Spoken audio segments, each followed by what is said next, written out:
Hi everybody, welcome to Forgotten Legends of Sound, and today we have actually a pretty cool video for you guys. We are going to run through an album, but as you can see, there's 4 of us here. And so first off, before we jump into the album Third Eye Blind, we want to introduce our friend Jake. Jake, how's it going, man? Pretty good. How's everyone doing?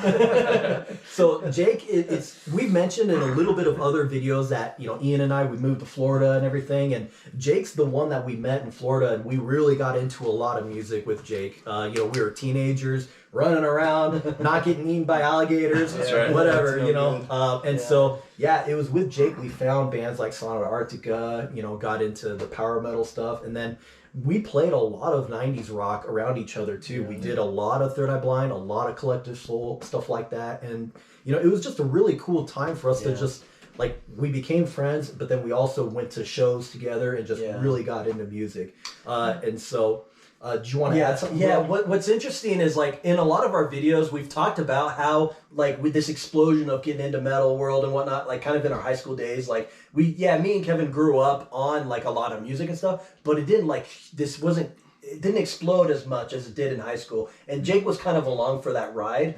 Chad, we knew growing up in California, but we moved from California, so we would still call Chad and visit every now and then. Over the phone. And do albums over the phone. Yeah. Go through lyrics. Yeah. So it was just kind of like interesting that, like, Chad and Jake are kind of two people, as far as me and Kevin, have been the most there when we were getting into all these cool bands and stuff. So, like, in our formative years. So kind of cool. You know? Yeah, exactly. It's just been pretty awesome. And so Jake has this opportunity to visit us, and we're like, why not? Let's do a video and just run through an album. So let's do it. Today we are actually going to do Third Eye Blind self-titled album. We know it's a popular album. It's not like underground or anything like that. But we're like, screw it, man. We just want to do something fun and just go with the lyrics and have a good time. And so we're going to, just like all our other videos, we are going to rank each song, you know, between a 1 and a 10. 10 is masterpiece. 1 is get this crap out of here. You know? So, before we jump into actually going into the albums, we'll just share a little bit of, like, what Third Eye Blind, like, means to us and everything, you know. I'll start since I'm already talking. Why not? But, like, dude, this band, like, my introduction to, like, rock music, this band is so important to me. When I heard, like, Kevin Cadogan's guitar work and everything, it's funny because listening to it on cassette first, I thought that this is, like, the heaviest, like, wow, you know, and we were like, kids. I mean, it came out in 97, so I was like 9 years old or whatever, but I was just, you know, listening to Narcolepsy and stuff. I was like, dude, and it just, I don't know, it's always stuck with me, like, just one of those bands that I've always loved the lyrics, and, like, there's just certain moments where I'm just growing up and, like, man, Third Eye Blind has always been there with me from a very young age. So I'm excited to do this album because it definitely means a lot to me. But, like, we'll start with you, Chad. What are your kind of thoughts and feelings with Third Eye Blind? This is definitely, like, one of the earliest memories of, like, a band that I got into when I was younger. We didn't have TV and we weren't allowed to watch MTV, so we went to visit my Aunt Lori and my sister Natasha. We'd watch music videos all the time, and Third Eye Blind was on there. Yeah, I remember getting their CD and just listening to the crap out of it, and just really, really good memories. Yeah. And then Tosh actually listened to decent music. Sorry, Tosh. And that's just kind of mine, just really early on. Like, one of the first things I got into on my own without my dad, like, being able to check this out. So definitely special. And it took me a while to, like, branch out to their other stuff because I was too metal after that, all that. And, dude, Third Eye Blind's such a great band, man. When you and I did the cross-country trip to Florida, then Blue was, like, really hitting. And that like, slow motion song, we listened to that, like, 50 times, it felt like. That was awesome. My experience is similar to Kevin because our older brother and our older sister are the ones that had these, like, CDs and cassettes and stuff. Mm-hmm. And one of the earliest memories that I have with this is, I remember we were in Lancaster, and I was in the back seat of the car, and everyone else went inside to go to, like, the orthodontist or something. Oh, right. I think Anna was getting it or something. Anyways, and so I was listening to it in the car in the back seat, and it was this album and Matchbox 20, Yourself or Someone Like You. Those two albums were there, and I was, like, listening to both of them, and I was kind of like, that was my first experience, because my parents played, like, Simon Garfunkel, oldies kind of stuff. Boston, this was classic rock stuff, but this was, like, the newest kind of rock band that was like cutting edge and stuff at the time, and I was like, wow, this is blowing my mind, you know. So I love this album. It's in my top 3 albums of all time. The lyrics really hit me. We were talking about this earlier. We're talking about how this album feels like a coming of age kind of lyrical theme album kind of thing. So maybe that's kind of why, like, I feel like this personal association with it. Such a connection to it. Yeah. But what do you think, Jake? What's your association with this? And so I definitely got into it probably last out of everyone. So Kevin and Ian came to Florida and introduced me to it when I was like 14.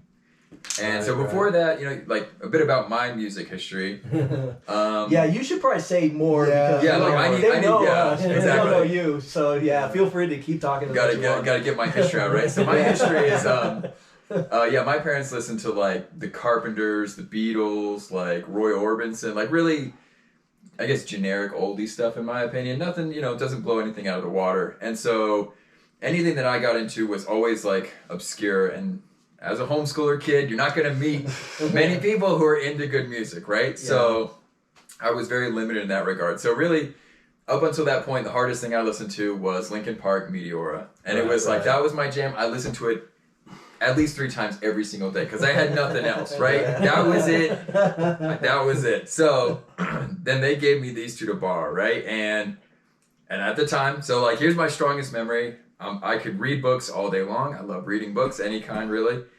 And I had these in the CD player sitting on the library steps of the school.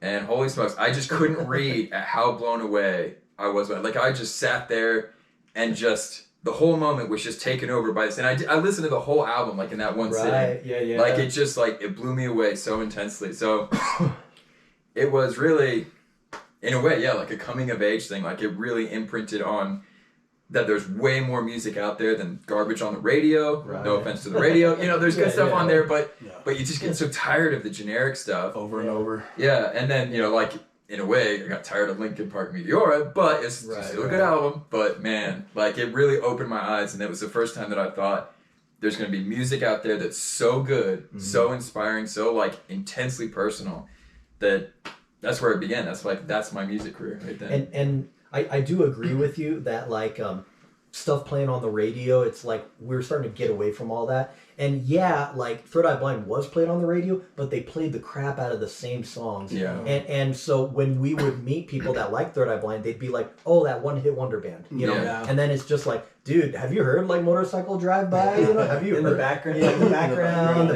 Like, God of Wine. Like there's songs that were not played on the radio, but that make this album so freaking good, And so what's funny is like I have an axe to grind a little bit because like I've done kind of the most like writing reviews online and talking to people, and most people are like, oh, Third Eye Blind, oh, it's so cringy, he's rap singing and stuff, and it was just so I was like, dude, man, are you kidding me? Like it's like there's this weird sort of like sphere where people will like, it's okay to crap on Third Eye Blind, but not okay to crap on like all this other stuff that's like more artsy or whatever. Right. But the more that people actually listen to this album and like read the lyrics and whatnot, because I think most people, because it got so much radio play, people automatically assume that this is just they're no talent, one-hit wonder people, and like that's it. And I think that the majority of people just don't know the deep cuts at all, because the deep cuts, I'd argue, are probably even better than a lot of the radio songs, And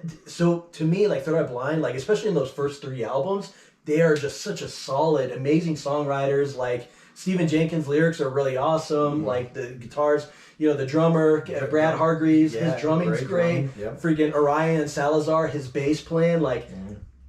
They fudging killed it, especially on the first 2, and then the third album's amazing too. But like, I don't know. So it's like, it's funny because all our lives we've been like, pushing this band. And most people kind of like, oh, I've heard that already. Like, I'm good. Yeah. And like the moment they hear Semi-Charmed Life is on there, they're like, oh yeah, I know everything about that. It's like, and they're whatever, and it's like, dude, you're missing the good stuff. Man. Yeah, so it's fun to do this album because we are gonna, for people that are fans of this band, and it will be fun to be able to listen to all these like deeper songs and talk about them and stuff. So I'm looking forward to it. Yeah. Let's just go ahead and jump into it. So starting off with track 1, we are gonna rank it. I guess, yeah, we got nothing more to add. Let's just rock and roll, man. Rock and roll. Yeah. Woo, you guys ready? Yeah, let's do it. They're not blind. Here is Losing a Whole Year. God dang. Woo! I know. This intro. This man. part is so good.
I like that 5/4 and then the 6/4, like, and that timing on that is cool. 1, 2, yeah. So I guess I'm going first. Yeah, you go first, man. Take it away. What can I say, guys? The Fudge and 10, man. Fudge and 10, man. Like, the guitar solo is awesome. Like, it's very melodic with all the losing a whole year, you know, and like, more axe to grind stuff, you know. People like, you know, the sort of like rappy singing kind of style or whatever, like Red Hot Chili Peppers, Faith No More, all those bands kind of do that style. I feel like these guys aren't as pronounced, you know, but it has a little bit of that style. But come on, man, it was the 90s. Yeah. And if those bands get a pass, and I think they're great bands, I like those bands too, then Third Eye Blind, like, it should be an easy fit to just be like, yeah, like, this is, you know, of its time a little bit more, you know, because I know Stephan Jenkins mentioned that, like, Nothing Shocking from Jane's Addiction was like a big influence on his songwriting and stuff. And like, it's kind of interesting. And same thing with a lot of hip hop stuff. He listened to a lot of the early 90s hip hop, and that kind of influenced like his lyrics and stuff. And I'm kind of like, it's cool that they brought those influences into this rock context. And it doesn't sound like a rap rock metal. It doesn't sound like Rage Against the Machine or Linkin Park or something like that, where the hip hop elements are super prominent. You know, it's very just kind of subtle, and you don't even think about it when you're listening to the album. You're just thinking this is a cool rock album. But amazing freaking song. I love it. The lyrics are awesome. Yeah, what do you think, Jake? What do you give that one? If I were to give it a grade, like I'm a little weird. And here's where the battles begin. No. I guess first, like what it means to me, like it's such a strong song. A great start to an album. It hits hard, it hits quick, and it really drags you in. Like, even if you didn't want to be dragged, it pulls you in kicking and screaming. It's good. Like, I don't really see like what the issue. Like, I guess it does kind of have a bit of a rap rock thing, like what you were saying. Like, I don't know what that would be about. Like, but it's so subtle that I've never I've never felt like that was something. It's definitely not. Yeah. So I don't know why people would complain about that. Like, in my opinion, it's just there's like rock that's a little bit more slow and ballad like or whatever. Like bigger lyrics, bigger sounds on the lyrics. Yeah. It's just it's just the way they did, and I think it works great. They put a lot of story, a lot of message in each song because they're not super long songs. So sometimes you gotta talk faster to fit it all in. Like there's nothing to it. Like I don't know, but freaking I love that song. It's intense lyrics, but it's great. I love it. I'd probably give it a 9. So okay, solid. Yeah. I really like that line. When you start talking, I hear the Prozac.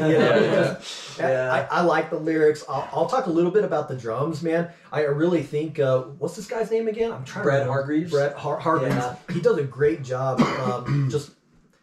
I guess one thing with this band is there is a little bit of that pop vibe with the a rock pop, and the drummer, he definitely does these bass drum and snare hits at certain moments that really just really kind of just I don't know, he's just got a nice flow to their songs. He gives the accent. He gives It's this isn't like they're not like a doomy band. They're not like a slow and crawling. They're pretty upbeat. I guess is what I want to say. Yeah. Pretty upbeat. But like I like that little double bass drumming going. Sorry, not. But one foot, but it's just and it reminds me a lot of like John Bonham. Like he would do that a lot with some of his stuff. Just and it just people go, whoa, awesome. But that's why I want to talk a little bit about some of the instrumentality of this band because no one gives a damn.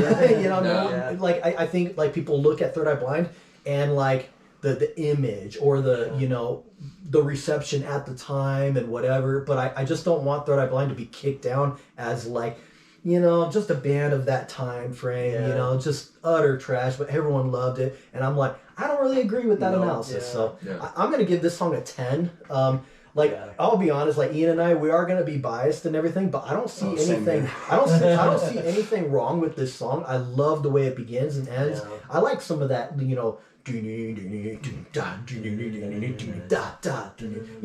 a little bit more complicated, but it's a fantastic song. I also love that part. It's like, and I don't want to play no more. Wow. And it's just like so cool.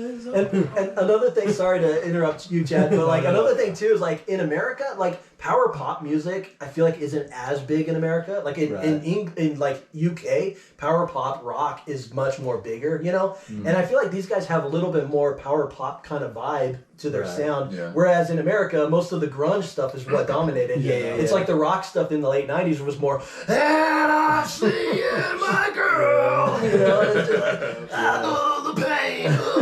It's like it's more grungy, more like whatever. Yeah. And this is like a guy just being like, and I don't want to play no more. He's got a higher voice, so it's kind of. I felt like it was a little different instead of everyone kind of doing the Alice in Chains, Soundgarden kind of. Like I don't know. And granted, I still like those songs, but the sort it's of refreshing post-grunge. In America, especially in the 2000s too, post grunge freaking dominates the U.S. There's not a lot of like pure power pop kind of catchy rock stuff. It's mostly like kind of angsty rock music that, to me, some of it just kind of starts sounding the same. I still like it, but I think these guys were just doing something that, at the time, people probably thought that this was like a dime a dozen. Looking back, I don't really feel like it is. I feel like it's kind of unique.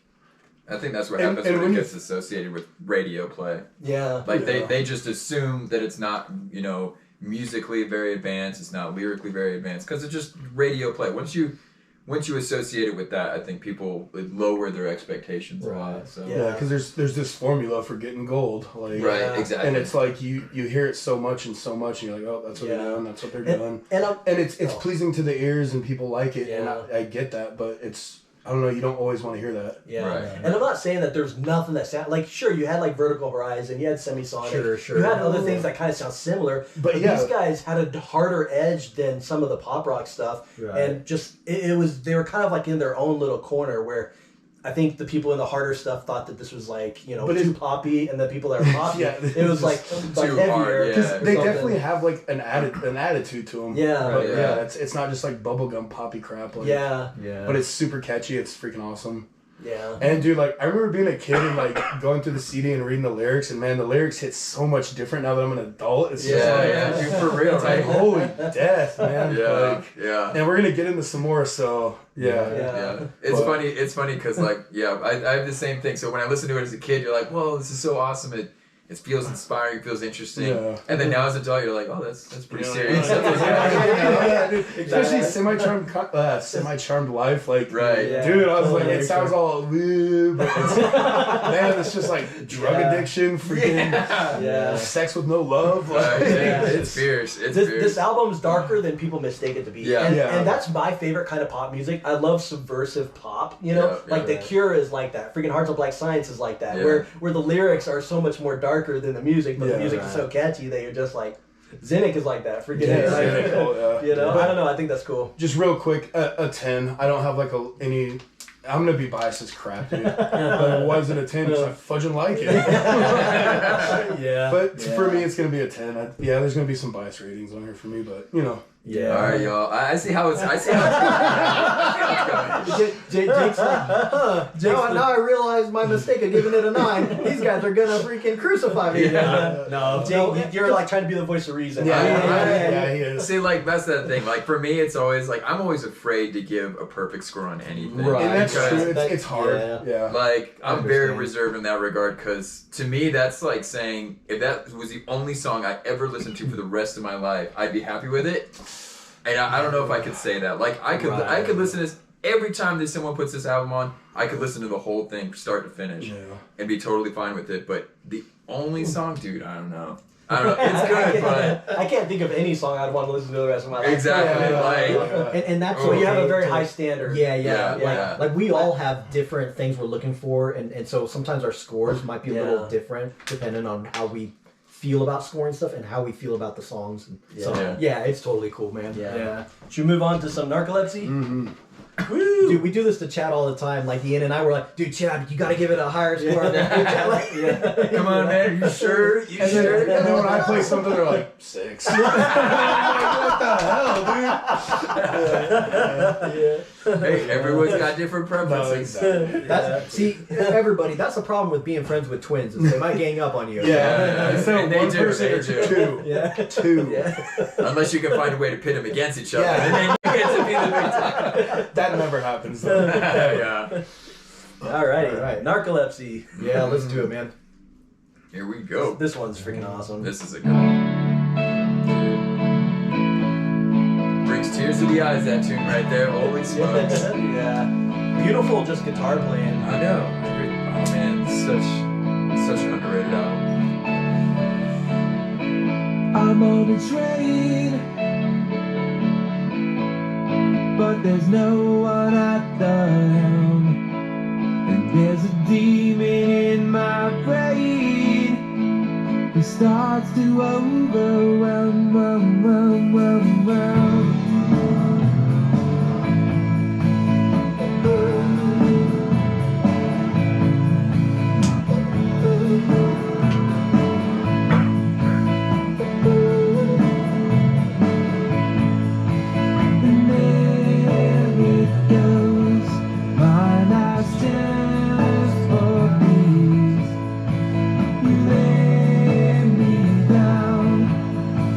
But I get no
way the album leads into each track is I like the placement of the songs. Yeah. You know, that's something that isn't appreciated, I think, in a lot. Like, with digital music, I feel like it skips over a lot, but that, on CDs and tapes and stuff, if you got old media, like that time in between tracks, the way it kind of fades out and fades in, that's such a big thing for me. Yeah. Like, and I feel like it was really taken off in the like early 90s when they started doing these stuff. Like, oh my gosh, dude.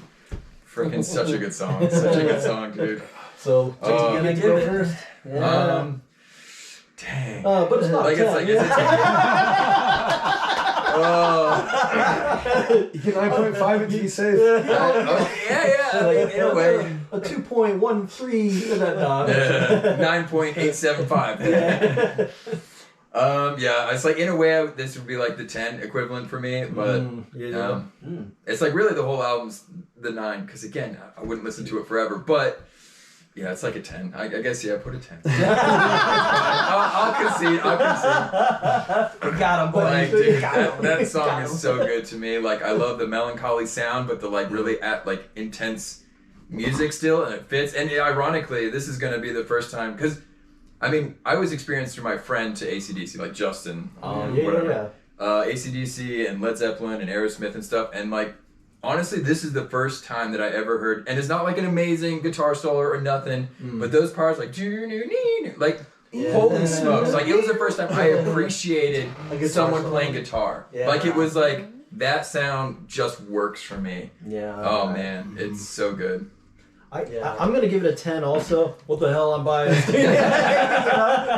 But I jump on the 10 train. Yeah, I love the guitars. The vocals are great. You know, leading you into it, and I like the whole. You know, you're sliding into another nightmare, and it's more pronounced, louder, until finally it culminates to into another nightmare. You know, it's just like, and the thing that I love is like I don't know how many people know that like Kevin Cadogan was taught by Joe Satriani. You know what I mean? Like he was taught, crazy. Yeah, Really? Yeah, exactly. And not a lot of people know that. Yeah. So I'm tired of Third Eye Blind getting lumped off like they're just some no talent, whatever. And man, I'd be curious to like, it'd be cool to know like a little mini documentary of like what that was like, and because I just think that Kevin Cadogan is a guitarist that is totally forgotten about, and I'm just like I love this guitarist. He's one of my favorite guitarists for like the '90s kind of rock, alternative rock kind of area of music, you know, and so I think this song is fantastic. Another 10. I got nothing more to add, but take it away, Chad. Dude, a 10. Even when I was a kid, I don't know, I just gravitated to these just sadder sounding songs, just the melancholy in it, dude. And I listen to it now and I'm just like, holy death. I don't know, like I don't want to like get into too much, but man, there's just like, it's so crazy how much of a connection you have with music and songs and lyrics. And it's not like the whole song, but there's just parts throughout are just like, holy death, dude. And like you said with the guitar stuff, he's not shredding, he's not doing a bunch of technical crap, like, but it adds so much, like, just, I don't know, is emotion corny to say? I'm very corny. I'm joking. If it is corny, then I'm totally fine. I love corny. But yeah, dude, just, man, 10, dude, Did I already say that? Yeah. Say it again, 10. You feel like there is like emotion in the guitar. Like you feel like that is almost another voice speaking. So like that's why like AC/DC, like it's impressive, you know, they're playing these awesome guitar solos. It's really cool, but it doesn't feel like there's something behind it. It's just like there's just skill. They're just showing off. It's like cool, fine. But that it's like it's almost like it's pulling at you. You can feel like it's like getting in your heart and like just messing you up. I mean, you're already messed up. but it's like, hey, look, that horrible spot that you don't like looking at. It's like, oh yeah. Misery loves company. Man. Yeah, when guitars can be expressive and emotive and stuff, I love that. And I love that. And I still love shredding and freaking technicality and stuff, but it's, I don't know, it's just whatever you're in the mood for. Yeah, that's true, exactly. That's why it's, you know, again, I'm afraid of the 10s, because it's like, sometimes you just want some hard, just aggressive, but, dude. Real quick, that'd be funny if like, Kevin Cadogan was only under Joe Satriani for 30 minutes. Put this on my resume. You know what I mean? But I hung out with him this one time. Joe Satriani is like the kingmaker of guitar rock bands because there's so many people that freaking studied under him that it's kind of just like that it's like a lot of people don't know that he like helped a lot of these famous guitar players be you know that's kind of cool. See, like in a way, I can almost see it. Like you can kind of hear the Joe Satriani sound in this, like reflected in it, in a different way. But you can kind of feel it. But you're like Kevin Cadogan's like surfing with the alien. So Ian, what do you give it? I'm giving it a 10 as well. The way the song goes on a journey, you know, it starts off like soft and whatever, and then it kind of builds, and then into another nightmare. You know, like it's just a phenomenal song, and I love when music is not very static. I like it when it keeps changing and whatnot. Right. I just think it's an amazing song, and the lyrics are really awesome too. Another side note, because I talk with people online with music, and I really think the music world online lives in their own kind of bubble. Sure. And it's not representative of reality. I know that, but it's fun to kind of just share like these anecdotes or whatever of like, this is kind of usually how the internet people. As soon as everyone started saying that there's a lot of emo influence on this, like, and I mean 90s emo, like the stuff, because a lot of 90s emo stuff was very like pained guitar kind of music, but the vocals are usually sad. It was like somber kind of music and stuff, like freaking Mineral and Sunny Day Real Estate, all these kinds of bands and stuff, and it's kind of like added to that kind of like emo sort of sound. Even Rites of Spring, one of the singers of Fugazi, he was in a band called Rites of Spring, and that's like emo punk kind of stuff, But as soon as people started being like, this sounds like 90s emo kind of stuff, then people are like, wow, this is really good, because then they're like, when did emo get cool? Like, I don't know.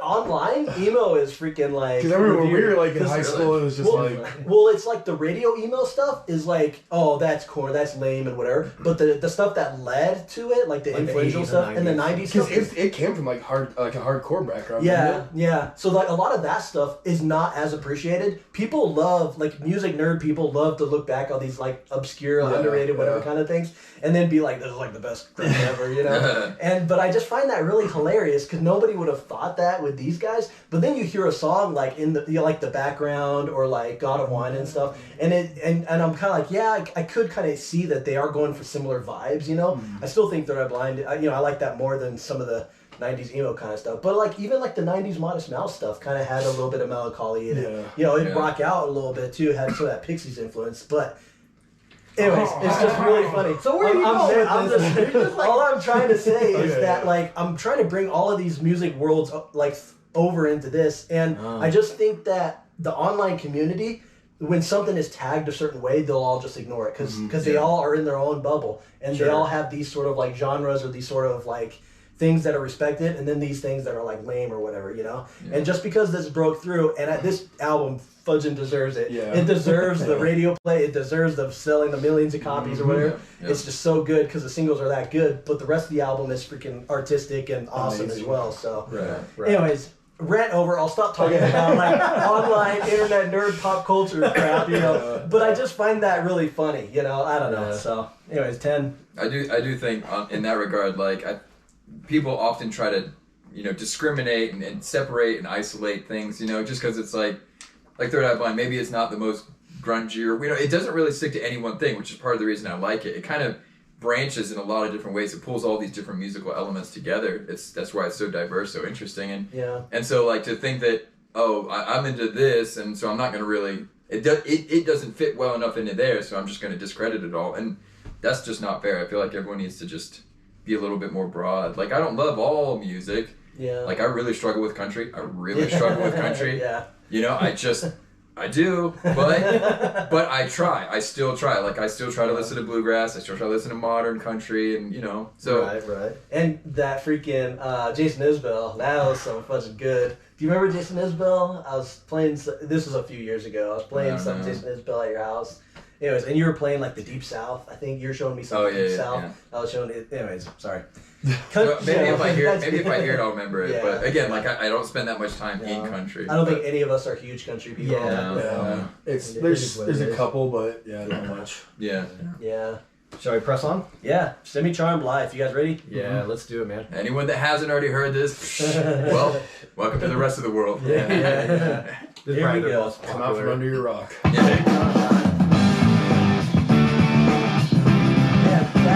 That guitar is... And it's important to remember like how Narcolepsy ends and this starts. Like, because it's like so sad and then it starts like so like bam. I'm back, then I'm holding, I'm throbbing, see limits, you tell them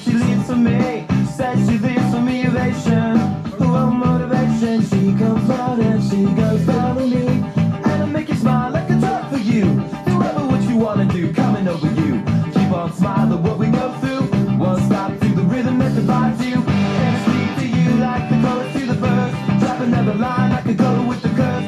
Coming like a freak show takes the stage. We give them the games to play. We say, I want something else to get me through this. Send me some kind of life.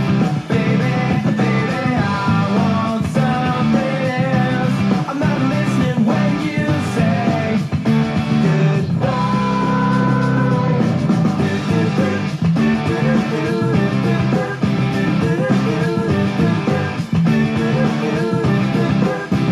The sky was gold, it was rose. I was taking sips, slapping to my nose, and I wish I could get back there, someplace back there, smiling in the pictures you would take.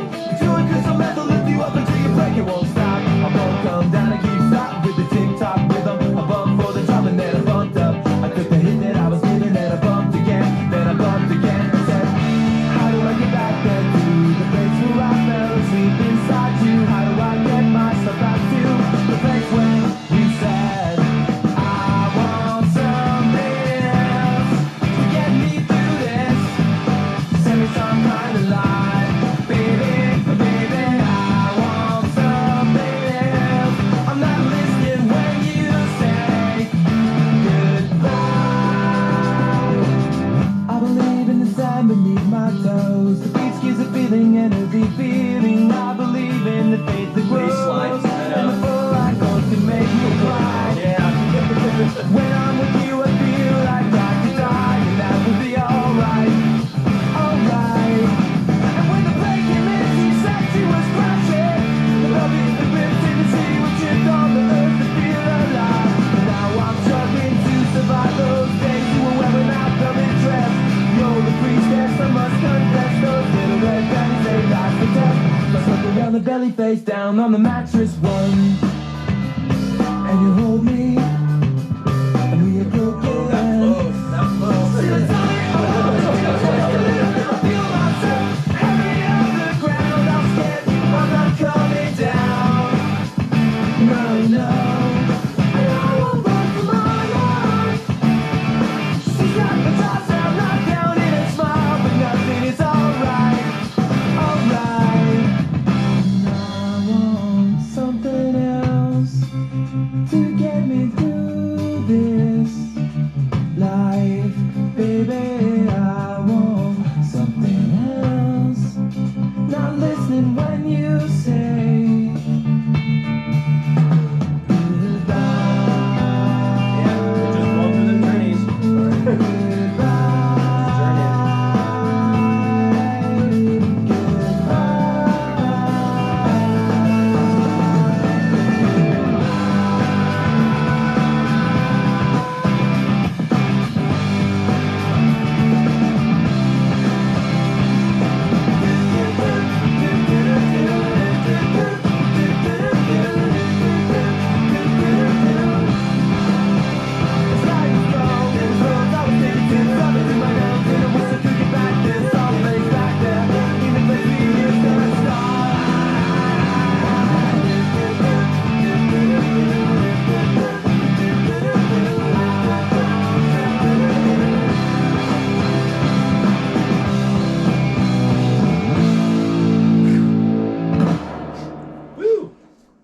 Heck yeah, man. Girl.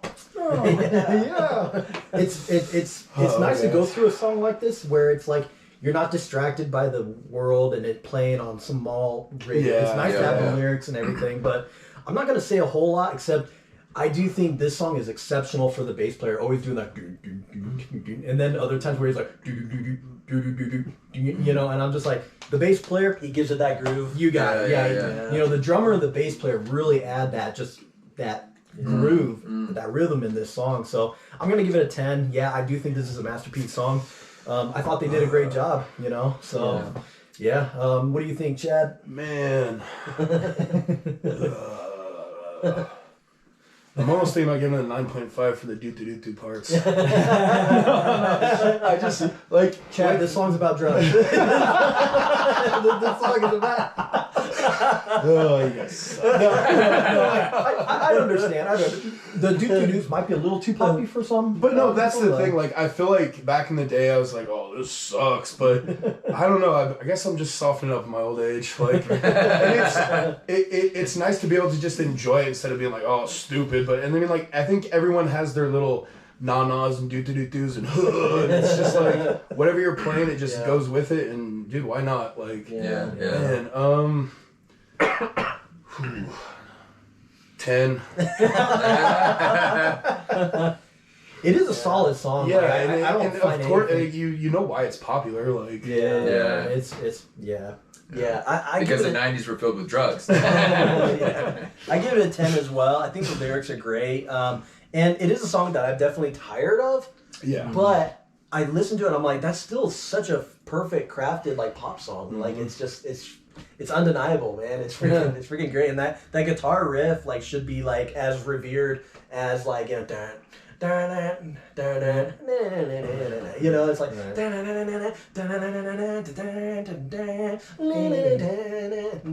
you know, like that's a really catchy guitar riff, and I don't know. I know people would be like, "Don't you dare compare AC/DC with that." But I mean, just because AC/DC is older, but I think it's a great. I think this guy's a great guitar player. You know. Yeah. What do you think, Jake? I think he definitely is solid. For me, this is going to be one of those things. I know it's going to be intense because I know it's like the best song. Everyone listens to it. It's all over the radio. Right. I have to give it a 9.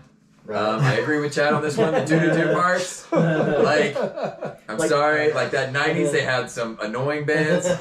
The Hanson brothers, like, you know, they're fine. They got some good music. But like, I'm sorry. It irritates me. So you don't like Third Eye Blind's Like just those sounds, those fillers, like I don't know, like I just get they irritate me. So like just, you know, vocalizing, I'm okay with it to a point, but at a certain point it starts to irritate me. So I almost prefer like scat, like where it's just kind of like random various sounds instead of one repeating sound. But in a way, like I can kind of see at the time it was popular because like it was almost like the singer was kind of like singing along with the drums, like he was getting into it. So I don't blame him for it. It irritates me. And then this song has just, it's everywhere. I still stop and listen to it when it plays in the store. But I just, it deserves a 10 if it wasn't everywhere all the time. Yeah. I don't like that metric.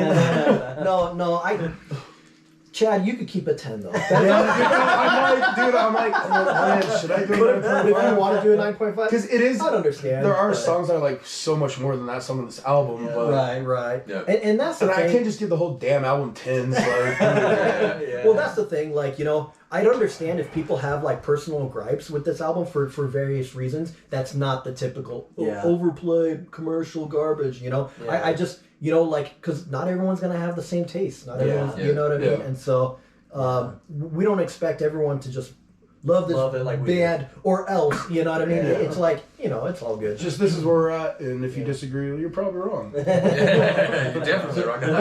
So you're gonna leave it at 10, or you're gonna move it down to 9.5? Are you confident now that I put a 9? So you're like, Moving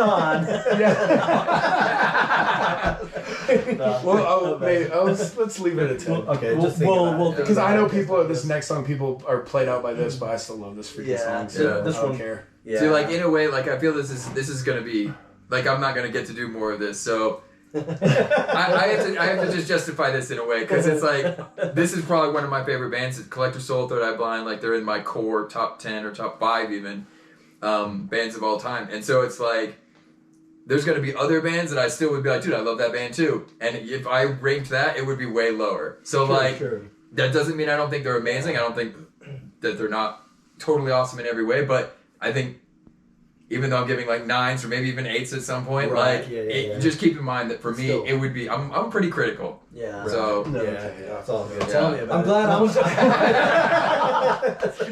Oh, great.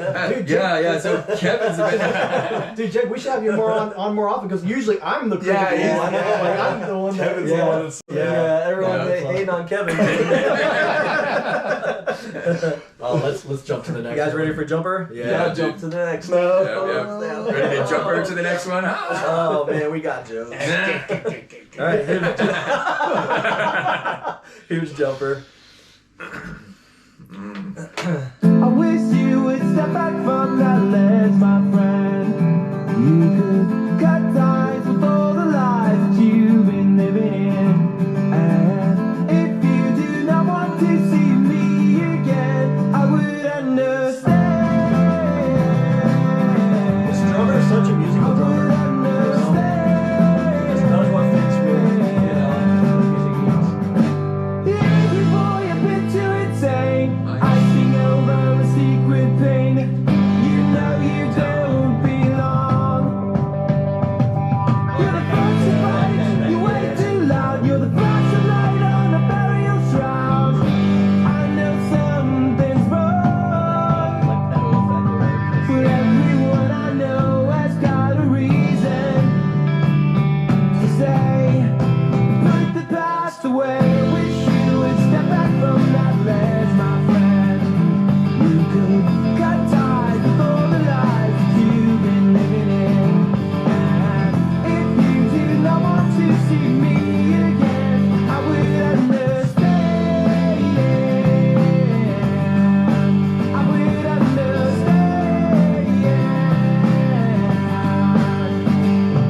Well, he's on the table and he's gone to code, and I do not think anyone knows what they're doing here.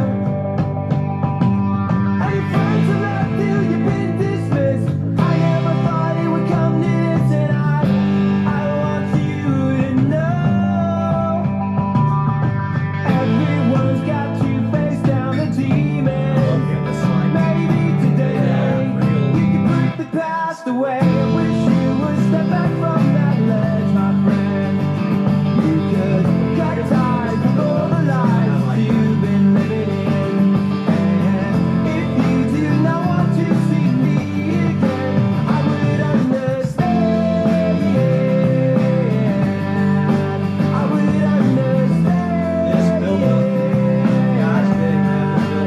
I would understand.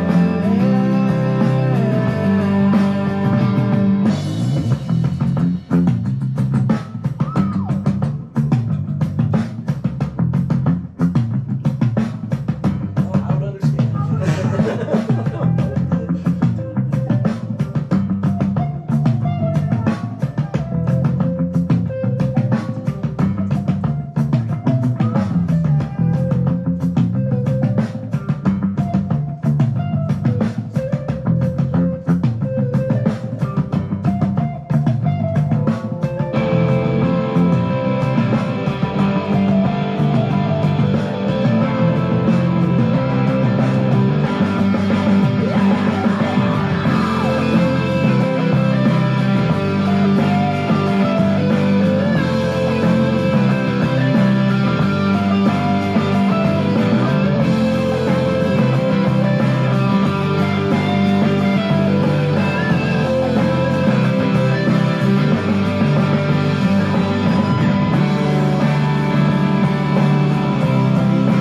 Put the past away. Wish you would step back from that ledge, my friend. I would understand. Wish you would step back from that ledge, my friend. I would understand. Wish you would step back from that ledge, my friend. And I would understand. I would understand. Step back from that ledge, my friend. And I would understand.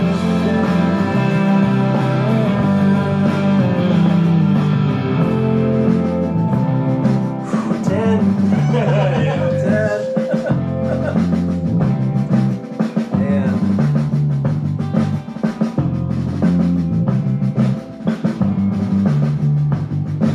Yeah, the flow of this album is real cool. Yeah. Good sequencing.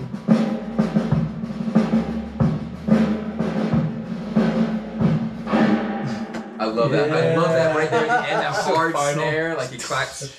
Oh man, dude, it's so good. Yeah.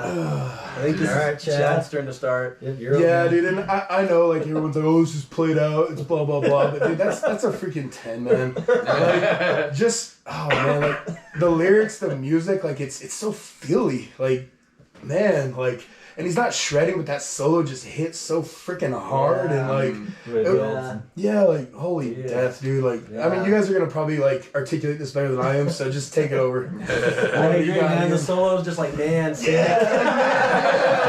really cool solo. And, you know, it's not like a solo, but it's like a cool melody. It's not even a solo. Like, I agree with Chad. Like, this song, like, you know, it's funny because like when you hear music over and over and over again, you sometimes forget how impactful it really was. You know? And this song and track 1 both kind of gave me chills, like, listening to them, because, like, I don't know, just like reading the lyrics and stuff, like it just hits harder, you know? Getting every word, getting all the sound, just everything. And I think it's a cool like message in the song. I think it's pretty dope, and almost like the way that the ends, leaves it on almost like a cliffhanger, you know, so to speak. Leaves it on like this sort of like somber, depending on, leaves it on a somber kind of note, you know, like, because it's like this song is like, even though it's famous, it's meant to be taken seriously. You know, like, you know, I don't know. Maybe that's my own personalization. I'm like, people's lives are meant to fucking take seriously. But I mean, it's true. Like, you know, like away. People. I didn't say that crap, man. Like everyone, like, there's so many people who might be on the ledge, and we talked about this with Abyss on Circus Maximus. How that was a song that people related a lot to. I stood on the edge of the abyss, and I am waiting to fall. You know, I see no way out in life. You know, when I looked back, there was no one there for me. And I don't know. I think that music like this, like, I love that people create this kind of music that people can relate to, and it can make them feel connected to other people and stuff. I think 10, man, just a damn masterpiece of a song. Like, What do you think, Jake? Yep, I'm gonna have to give it a 10. Got him. He didn't sell me on it. No, so this is one of those songs that again, like when I first listened to it, you know, depressed, angsty teenager. I felt so connected with this song. Like, oh man, dude, it still hits the feels. It still hits the feels. Right. So like, I just remember feeling like, you know, because it has that part. Like he's super lyrically, like, you know, he's doing lots of voice inflection and changing. Like he does such a good job showing off, you know, the singer. The melodies of all the instruments, they all like harmonize, and it just kind of keeps building and building. Like, it just kind of feels like, and I don't know, like, you know, if you're kind of an audiophile, like, I love listening it on headphones because it feels like it just kind of takes over everything, you know, like it fills you all up. And then again, like, it's the subject matters.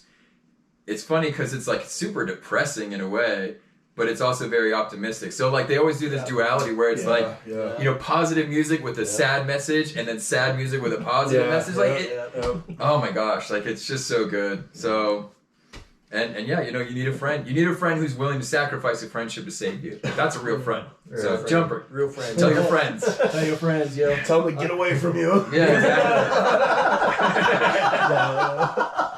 I am going to give it a 10. I like the little things in this song, you know. There's this part where you hear the guitar slide, and you know, a lot of older bands, you can hear them like sliding on the guitar board. You can hear the fretboard, whatever. You know, you can just, they're actually playing it. You know, today's recordings, it's like cut that out, and it's all perfect. It's all produced and engineered. They cleaned it all up. I like that it's not cleaned up, and you know, go on the coast there, do nothing anyway, no, you know, and then that slide, and same thing when they're building up, then there's that feedback of the amp coming in, and you hear it. It reminds me a little bit of like Offspring.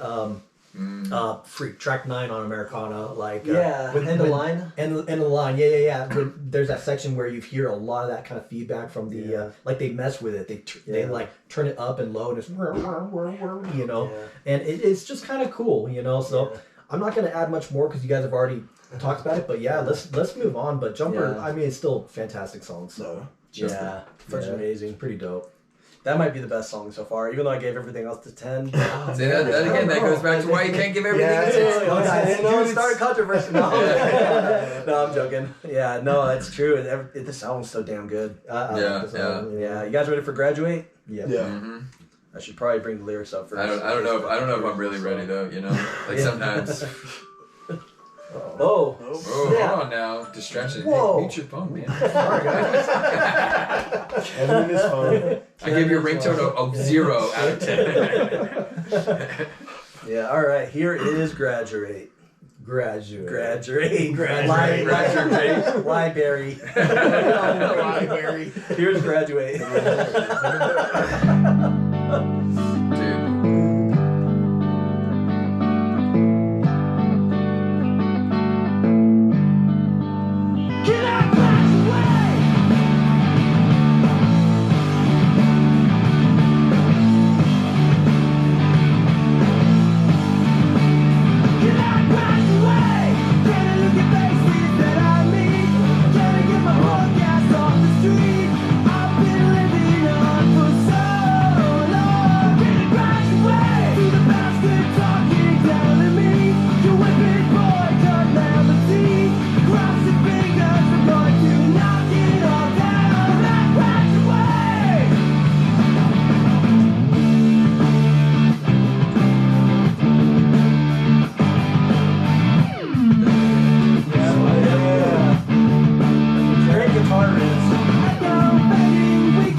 Yeah, I think that one's mine to start.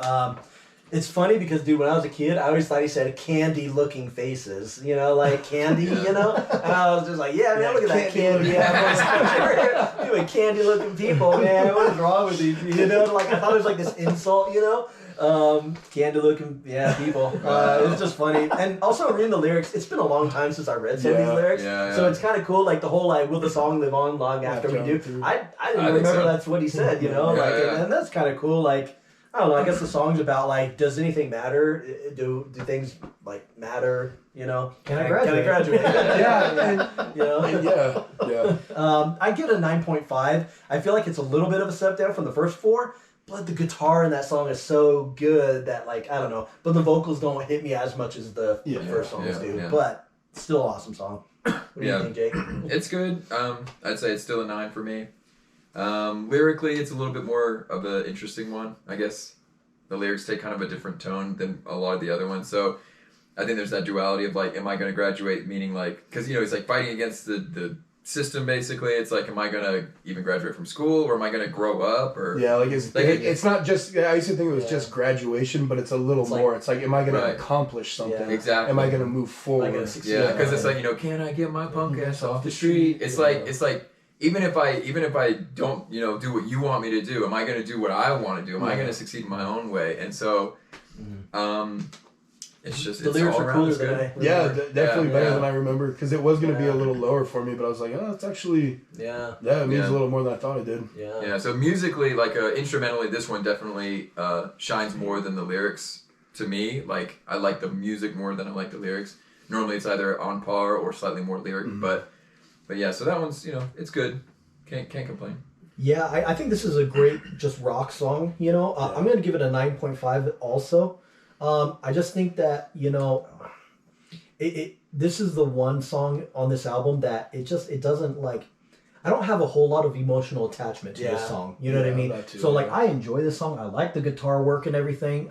But it's just not one that means a whole lot for me. You know, personally. Yep. I can understand if it meant something for someone else, but for me personally, like I still think it's a fantastic song. I just it's just not quite a 10 for me.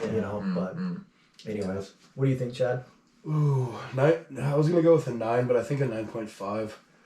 But yeah, from what Jake said, just like because it was can I graduate? I was like, why do you want to graduate? What does that even freaking mean? Yeah. But kind of going a little into it and thinking a little bit more about it and going deeper into the lyrics, I'm like, okay, I get it. And it's one of the more aggressive songs. It's just rocking out, just going for it. But and like Kevin said, I don't have a personal connection to it, so I'm gonna be biased on the other ones, but not this one. It's still 9.5 is freaking high. Yeah. But I just I don't see anything wrong with the song. There's nothing wrong with the song. Yeah. It's just that, man, I wanted something a little bit more, but I don't quite. I wish know there what was like that a more is. sadder part in this. Yeah, right, I wish there was like a sadder moment, you know? Like I a think- little like, I'm the one for you. Then just go back, I graduate. I don't know. But it's too just like fun rock song to be like truly special, I guess. I think it probably fits in more with just the standard rock kind of thing, which Still a good it does a good good job. I still like it. Yeah. To me, ironically, it's more like one of those things. So if you listen to the whole album in sequence, like after those first four, Graduate hits, and it's sometimes like I'm so overwhelmed by the first four that like I kind of just zone out a little bit. You're already so overwhelmed with the last 16 minutes of music that like you're just kind of like Graduate, True. Yeah. It is what it is, man. You guys ready for what it is? Yeah. You guys ready for how's it gonna be? Yeah. 10. Yep. No, you gotta wait. You gotta wait. Things can change. Things can change. It won't, but yeah. This one's so good. Yeah, this is 10. Man. Should we pause? No, we're not. He does this a lot.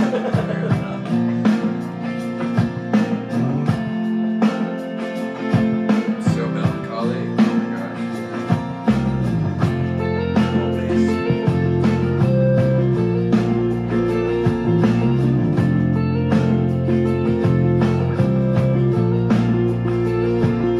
I'm only pretty sure that I can't take anymore before you take a swing.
association with Yeah. all this whole album. Yeah. It's like it kind of like rose-colored glasses going on throughout the whole thing. I don't care. I don't care. It's subjective, but that's the way it is. Yeah. All right, Jake, you're up, man. All right. This isn't Forgotten Legends of Objectivity. Yeah, Forgotten Legends of Sound. You know? All Sorry, right. Jake. What do you So think I guess about to start, it's a 10. Now keep in mind that like when I was a teenager, I remember this song making me always feel like really sad. But you didn't know But like why I yet? really didn't understand why, like what it was like to be in a relationship and then lose it all kind of thing. And so it was always just like a sad song for me. And I really think so. Like I don't know how to explain it. There's the emotional side of things. They just did a really good job of kind of, in my opinion, capturing that feeling of loss and wondering. So like maybe you are in a bad situation. Maybe you do want to be out of it, But then you think, oh, but what am I gonna miss? Like I love that line right there. But what am I gonna miss? Like that hits so hard for me because it's like that doubt is there, So it's like, do I get back into this relationship? Do I get more involved in it? Taste salt of your skin, like, or do I leave? And wonder what I've lost, kind of thing. So dive into oblivion. yeah, exactly. Well, yeah, we know that part. But That's so good. I do like the uncertainty, displayed and everything. It's just a little more somber. Before I jump in, so the last thing I was gonna say is as far as like, and this is the album in the sequence order and like the producer, in my opinion, like I know that going straight from like Jumper into House It's Gonna Be is probably like two intense songs So they put right back to back. So like they put Graduate to kind of break it up. But I really feel like those two should have been back to back. That's just my thought, like because they really too much sadness in one. I know, and it's in a way I would have put Graduate probably after Semi-Charmed Life, and then Jumper and How's It Gonna Be should have been together. That's just me, because again it goes back to that thing. Graduate kind of fades into the gray because you've got Jumper and then you've got How's It Gonna Be on the other side. It's like sandwiched. Stiff competition, huh? In a way, like yeah. So at least the end of the album kind of does that, where they've got kind of more ballady, kind of somber tracks, like three in a row or so. Right. So they, it's just one of those weird things, like, and that's just like me. If I were the producer, I would have probably done that order slightly differently. And that's not, not knocking anything, especially not about the song. The song's still freaking awesome. So yeah, I'm gonna give it a 10. I just like the feel of this song.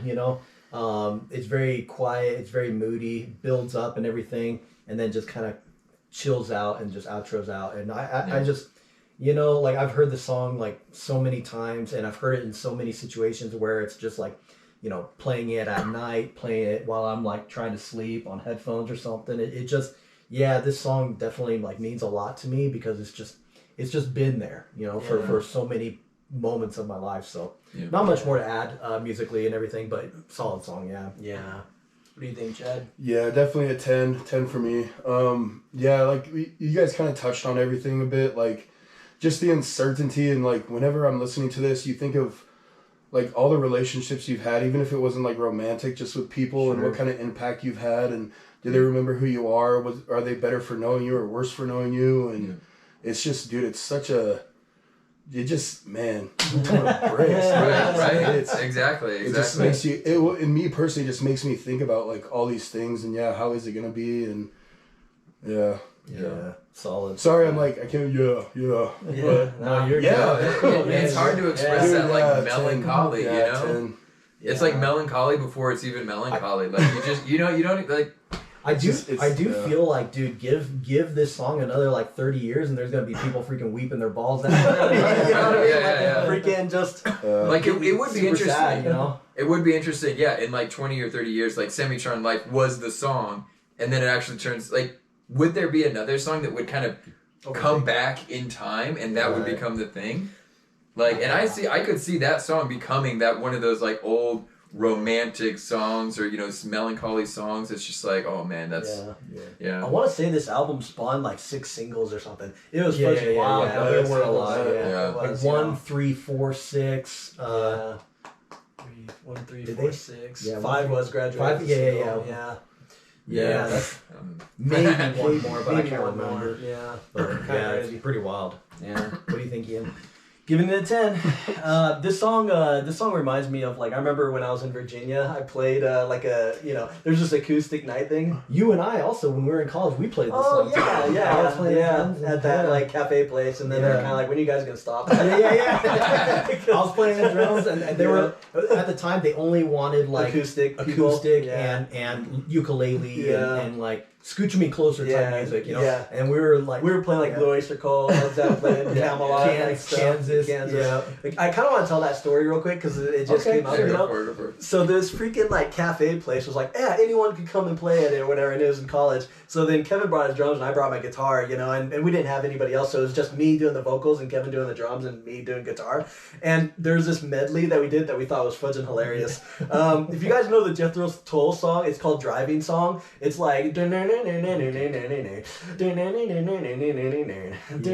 anyways, we thought that riff was just really funny. So what we did was we did a medley of like famous songs. So we were like just kept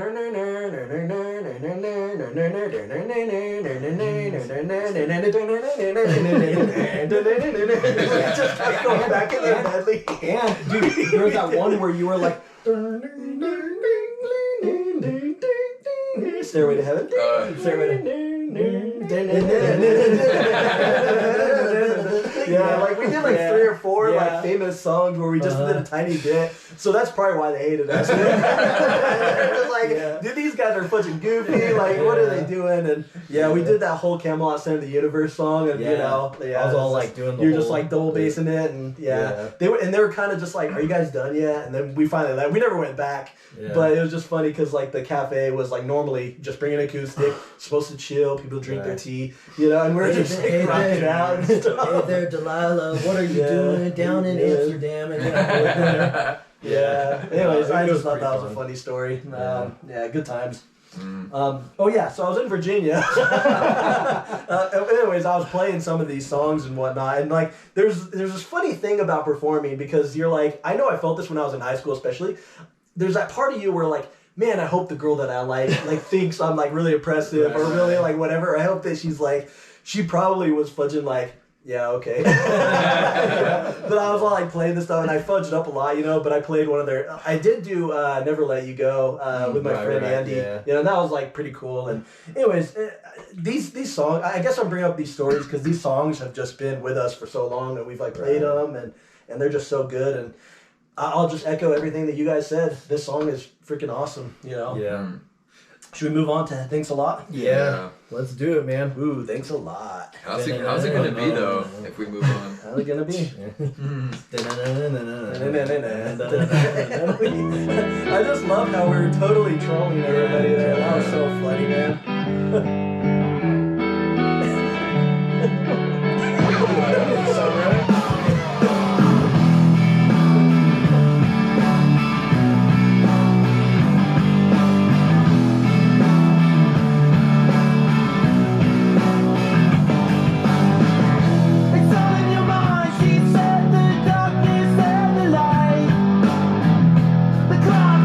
For you, but you never got the time in mind.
the songs breathe too. Like the heavy to soft that they do a lot is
I'm leaning between a 9.5 and a 10. I kind of want to hear your guys' thoughts first.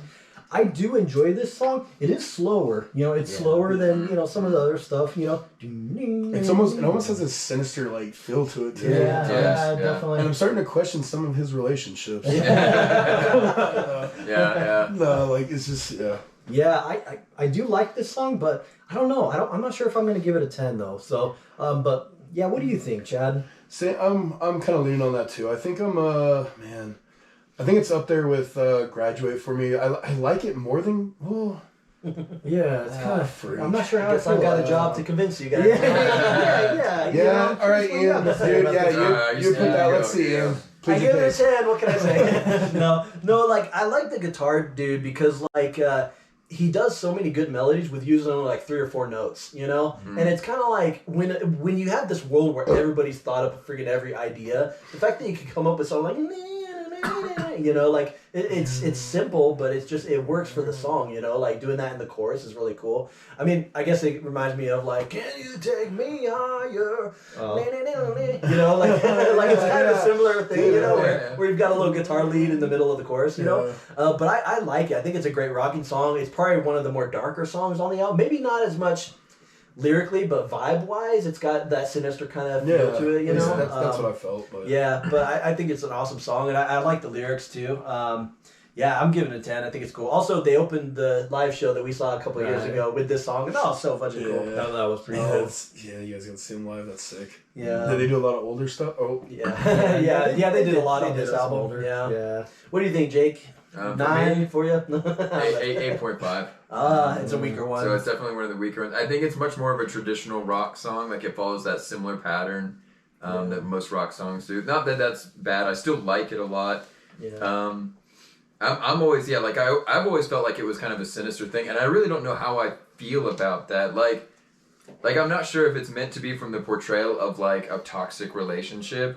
Like it's like is it from the other person doing it to you, or is it from you doing it to them? Like slit the throat of your confidence. Yeah, exactly. And I felt all right. It's like, so it's like I've always been like, what is that trying to imply? It reminds me of like beating someone down into submission, but that's what it reminds me of. So I was just kind of like, I always thought it was more like the sinister thing, kind of like how like the little jabs, you know, like you could give to someone and be like, dude. You know, like, oh man, I'm not feeling great. It's like, yeah, well, you're not that great. You know, like it's like you're just kind of like slowly. That's so different though, but like you know, like just that subtle tearing them down, just slowly breaking their confidence. Like, I don't know. It's just always like, but I don't really know what they were trying to. So that's why I think it's one of the weaker songs. I don't know what they were trying to imply with that. A psychopath. You know, and I walked through the night. I felt pretty good. Well, I wonder because he says like, you know, I woke you up and I slit the throat of your confidence, and we laughed through the night. Maybe and I felt all right. Well, maybe that's like being delusional, and he was like, "Hey, dude, check this out. You're being overconfident." And I'm not sure what. Maybe he was telling a joke. You know, guys, maybe he was telling a joke. know. Well, no, I don't know. Now that you put more of that in, maybe that's kind of. You know, we were laughing together, guys. Yeah, you know. But there is a lot of dark language in there. Like, it's on your mind. You know, the clock, it bleeds for you. But you never got like, there's the all time this right. kind of, like, imagery of, like, Yeah. you know, knives and blood. Yeah, And stuff. yeah. You're like, and then, like, I'm the one for you. And, you know. Little dirty things you like to. I woke you up and I slipped the throat cock and we laughed in the night and I felt all right, all hands on deck. And then it talks about like their parents are like fudged up or something. Yeah. You know. Like the parents live in separate houses of Yeah, but at the same, but at the same time, freaks. but at the same time, it could be kind of a toxic relationship, like you know. So that's why people being like, I'm confused because that's why I feel like it goes back and forth. So it's like trying to say, you know, it's from you know the toxic person's point of view. I slit the throat of your confidence, and then it's from your point of view. But we stayed up and we laughed all night, and I felt all right. Yeah. You know, so it's like that. That's what I'm feeling. It's a slow abuse. Right, exactly. It's the slow tearing down of things. So, and it might just be about, you know, a chick that's just messed up, and he was just dating her, and it was just like, I don't mind tearing your confidence down. Like, I don't know. Could, and we don't know how much trash thing, the trash, the corn, corn it could song. be something like that, where it could be something mistreating, and we don't know how much it's autobiographical. We don't know how much it's just telling a story. I have no idea. But I'll bet you there's someone that listens to that, and that's their 10, that's their 11, because they're like, that's my life, you know. But like, I guess we've never been in that situation or something where you never slit someone's confidence. No, really, like. In a way, yes. I know what you mean. Sometimes I wonder. I see some of those people. They're just like freaking like throwing stuff at each other in Walmart. And like why they're like screaming at each other? I'm like, why are you guys even together? Right. Exactly. Crazy. Yeah. I'm gonna give it a 9.5 then. I do feel like the song is kind of slow, and I do like the way they bring it back with a little heavier and a little louder and everything, because it is a lackadaisical kind of chill song. Yeah. But yeah, I'm gonna give it a 9.5. I don't think it's quite a 10, but it might be really open to interpretation because even the chorus thanks a lot. There's almost like this sarcastic vibe to it. Yeah, exactly. I don't know. So it could be that like. That was like looking back and that was fudged up, but we thought it was funny at the time. I don't know. Who knows? I got the sarcastic vibe from the thanks a lot, but I also got the whole like now that I'm out of it, like in the same way that you'd be like, wow, thanks a lot for like like that is still sarcastic, but it's like I don't know. In a way it's like thanks a lot for at least, you know, like being with me, and then it's also thanks a lot for like, dude, like tearing me down and being horrible and like punching me over. Yeah, exactly. Yeah. Like, what if it was looking back and being like, man, that was a fudged over. Yeah, exactly. I don't know. Yeah, exactly. It's open to interpretation. What are you gonna give it, Chad? All right. I think I'm gonna go with 9.5. I was thinking a 9, but I was like, it's up there with Graduate. Ian gave it 0.5 higher, so he likes the psychotic song. Yeah, everyone. I just think it's a great rockin' song. No, it is. There's a lot of really good. Yeah, music-wise, instrumentally, it's great. It's again, it fits more of the classic, you know, metal rock, classic rock kind of thing. And it's really good. So no complaints. Again, I would listen to it. I don't skip the song. You know, whenever I play that, it's still a great song. It's just Burning Man. Yeah, let's go to Burning Man. We're running out of daylight. Guys. Is this actually? Do you think this is actually from like the Burning Man? Like the? I have no idea. I don't know. I just figured. I just said that just because it was funny. Well, I know, but like there's the whole like these guys from San Francisco. Yeah, they've got to know what Burning Man is. Is that where it is? Oh, okay. So I don't know anything about it really. But it could also just be I think like, it's in I'm a Nevada. Burning Man. I know it's in a freaking desert. Yeah, like, but a lot of people usually go. California. They have stuff too called Not Burning Man, where people just go out in the desert and party. Like they did that in Ridgecrest a couple times. There's this dude. Well, we won't get into this. Yeah, I don't know. I guess we'll find out. Here is Burning Man. Are you about to say like I took the hit and then I bumped again and then I bumped again? They have some cool rhythms, like interesting kind of rhythms. This is such a quirky like.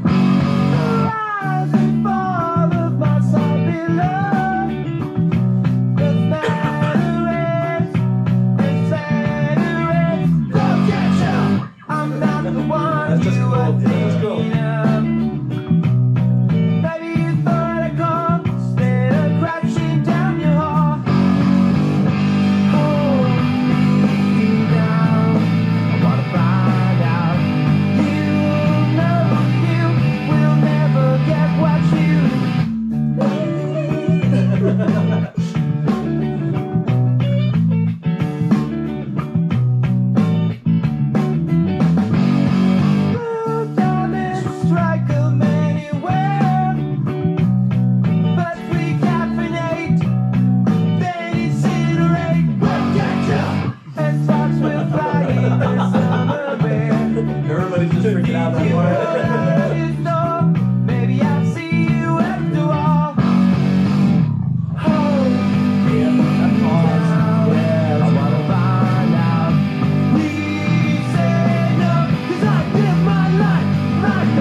then the way it begins. Yeah.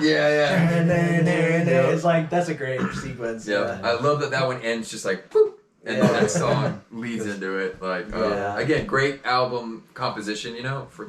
Placement and everything. Yeah. All right, Chad, what do you think? Take it away, Burning Man. All right, man. Burning Man, yo. Dang, dude. That's a hard one to rate. It is. Yeah, because it's got a lot of awesome parts in it. It's another one that I'm not like, I'm going to be biased on because I don't have this super deep emotional connection with it. But dude, it's an awesome song, man. Like, man, I don't have a lot to say about it to call out things, but I'm going with a 9 on that one. It's a little under the other ones, but it's still super up there for me. Yeah. I'm not sure how to rate this song, too. I feel like it used to be one of the weakest songs of the album for me growing up. Now I think it might be one of the best. I don't know. It's one of the best. Really, I don't know. It's you're gonna have to convince us. Cool. I don't know. I like Burning Man. What do you guys want to say? I do like Burning Man. What do you give it, Jake? I'm probably gonna give it a 9. For me, it's less about the lyrics on that one. Like I kind of get the lyrics, you know. Like I like that it's like, you know, I'm gonna keep going until you get to break my legs to stop me kind of thing. Like I like that. I love the tune. I love how like up and down. It's like probably the closest to a prog song they have. Like it really has a lot of like the pauses and the fluctuations and the changing. So instrumentally, lyrically, it's pretty good. So and I wonder what the lore is for Burning Man. I wonder like what it actually stood for at first. Because like when I think of it, it's just a bunch of drugs and partying. Right. And I know like people would tell stories about like these burning centers they'd have in there. Like you'd go in on acid and like they'd construct a vagina for you to like come out of and crap, and just do like kinds of weird things there, like ritualistic crap. Like almost. Wicker Man. Yeah. And like it's I don't know, but it seems like I'm gonna live my life like a Burning Man.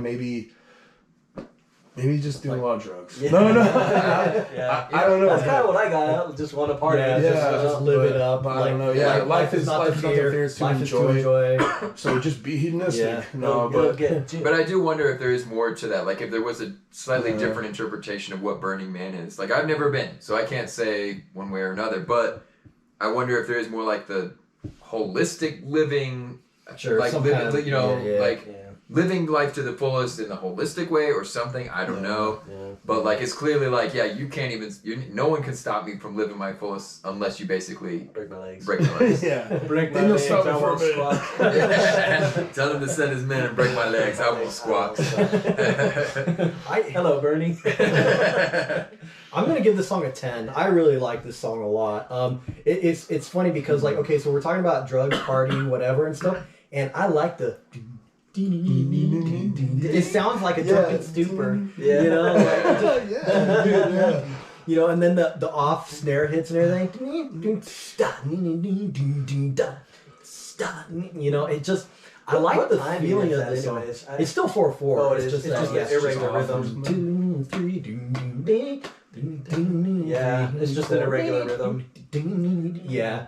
But it's just like, and then every time it's like, it just has these. This song is like it's I don't know. I guess it feels like a bit like enchanting a little bit. I just like the feel of this song a lot. And every time it goes into the hold me down, I can't help but like rock out and headbang. 9.5. Like you know, I feel like this song is constructed really well. And it's such it's more of an interesting song to me than Graduate musically. You know, me too. So I've always loved Burning Man. I still don't know what the hell they're talking about, but I don't care. I like Burning Man a lot. Fun song. If the lyrics were a little bit more, I don't know, like if they were just maybe different lyrics or something. Like I love the music side of it. The lyrics just don't do much. They just I don't have a connection with them. They just kind of like are there. But I like how off the wall the guy's just like blue diamonds. You know, it's just I like the smatterings and the splatterings. I like the lyrics, man. It's got personality. It reminds me of there's this Peeping Tom song. It's like a Mike Patton project. He's got like so many of them. Right. And in the song it's like.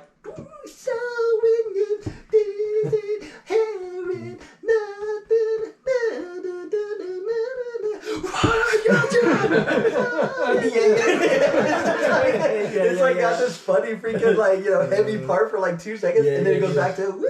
And it goes on and stuff. I don't know, it reminds me of that song, but anyway, it's just kind of funny. I just love. It's a great rock song. It's kind of different. But back in the day, it was one of my least favorites. So that's what's weird. Yeah. It's grown for you as well over the years.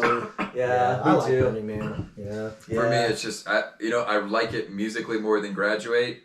I like it less lyrically than Graduate. Okay, So, I can totally understand that. Yeah, for sure. So I'm giving so high of scores, but oh well, that's okay. This album is like one you're of my not favorite impartial albums. or biased at all. Dude, it's like in my top like 3 albums. There's some songs where it's like so questionable about the score, and then there's this long line of 10s. So, it is what it is. And even the questionable ones are 9s or 9.5s. Yeah, so it's like, exactly. Maybe I need to be more critical. All right, you guys ready for Good For You? Yeah, let's do. Dude, this is probably the most underrated track on the album. For me. I like Good For You a lot. I love this song. Yeah. You're like, well, no, I love. We'll see what we all say. It's one of the heaviest songs. I like that it's heavier. It's a little bit more crunchy, but it's still clean guitars. Yeah, I agree. Hey, will you stay a while? My smile will not mislead you. I like how the music almost sounds seductive. Yeah. That's kind of cool. Alone, my fate turns to stone. Still there's something in you that I believe in. This dude's smooth, man. Smooth, yeah. Your fears, I go wild and fierce. Still I let you be. I feel you next to me.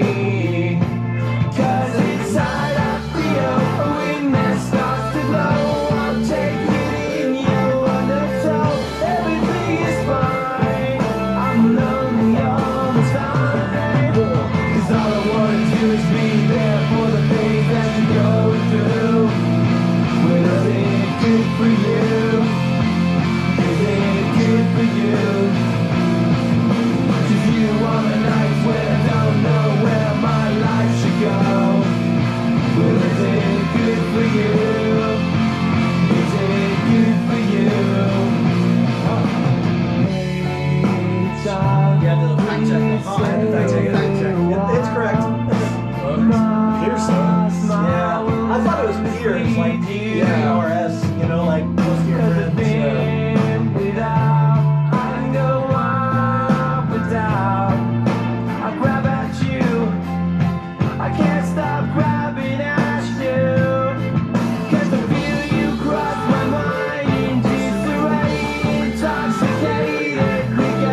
it's like such good like obscure like songs and guitar sounds and like this. Oh. It's like the guitars are adding so much texture to the whole song. You know, with all the it's fucking amazing. Who starts on this one? You, Ian. Yeah, take it away. Take it away, Mr. 11. I was saying, I know. I'm giving that one a fudging 10. I was saying this during the video, but I'm saying it again just in case they didn't hear me talking to you guys. Right. I like how the beginning sounds very seductive. And that lyric where he's like, close to your peers. I always thought he said peers, close to your peers. Like, I thought it was like when I'm close to your friends, like I feel insecure and stuff. Yeah. But instead, it's really more about like when I'm close to you, I feel like I'm going wild and I need you, babe. I need you, babe. You know? Like, that's what it sounds like more to me. And I kind of like how the song has this intoxicating, like, and it's like, you know, I'm into you, like, you being into me, wouldn't that be good for you too? Like, like, is it so bad? Like, I mean, like, and just like and I like that, just don't take too long, because all I want to do is be there. And then they do the Chumbawamba, I get knocked down, but I get up again, you know? Like, it's just so rockin' and it's so 90s. I love it. 90s chorus, like big chorus, that nice bobbing, consistent, bouncing sound, like dun dun dun dun dun dun. Yeah. It's like it gives what nu metal does without being a nu metal song. I feel like, you know. Do you guys know what I mean? Like those heavy rockin' out, like, you know, like nu metal has some rockin' choruses. Let's get your head banging, just bouncy and jumpy and I love that song. What do you think, Jake? Yeah. It's a 10. It's a 10. It's definitely up there. Like, again, it's lyrically, musically, instrumentally, it's a solid, 10 all around. I mean, in a way, it's like, I don't know what else to say about it. It's just all around good. Like, it's interesting message, like, not creepy, like, some of the other songs. I'm not like going to slit the throat of your confidence, like, it's like, no, I know what's good for you. Like, I should be good for you. Like, and like you said, that seductive intro, like, that really, like, in a way, like when you're listening, it feels caramelly. Like you're like, oh yeah, okay, like groove, like easing into this, like squeezing into your ears. Right? Yeah. It's just like, dude, I'm gonna warm up to you. You know. The song seduces.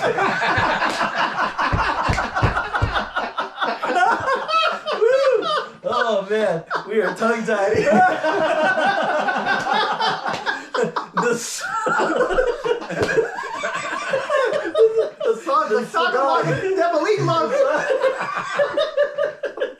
No, the song seduces you. Yeah. No, I like that. I like that term. We should coin that as a new term. Sedong. The sedong. When that song is just fudging seducing you. It's a seduction song. Sedongs. Oh my gosh. Oh, that's good. I'm gonna give it a 10. Also, even when I was a kid listening to this song, I felt like, man, this song is really heavy. Yeah. And I really like the bridge because it combines kind of the quiet, kind of chill part, and then the. Cause inside I feel, it's like, and then like the guitars are starting to amp it up. Like this band does that a lot, where they'll really amp things up in like a bridge or a chorus or later on. Like they really, I don't think of them as like an atmospheric band or anything, but they do things that like atmospheric bands would want to do with like elevating the song from point A, bringing you on a little journey and breathing like Ian said. Yeah, and I like the It's a bit like, monotonous maybe, the chorus, like rote. The chorus is, all I want to do is be there. It's not a melodic chorus, but it's more chanting, more rote or whatever. But I like that the high voice is like, going through, while it just, I don't know, man. It's an interesting song. Let me put it this way. I'd understand if someone didn't care for this song, but I freaking like it a lot. Yeah. They wouldn't know what's good for them. Yeah. What do you think, Chad? I'm going with a 10. I don't have much to add. I feel like a lot's been said, but just a 10 for me. Yeah. We all know what's good for us. Exactly. You guys ready for London? Yeah, let's do it, man. All right, here is London. And we are doing the one bonus track, so watch out. Watch out now. For like the hundreds and thousands of people that are watching who are like, are you going to do the Japanese bonus track or not? Yeah. We got you covered. Don't worry. Hold your pants. Here's London. Yeah. That's a cool feedback right away. Walking out,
turn, Jake. To Is it? for Okay. the Yeah, next you one. go first, Jake.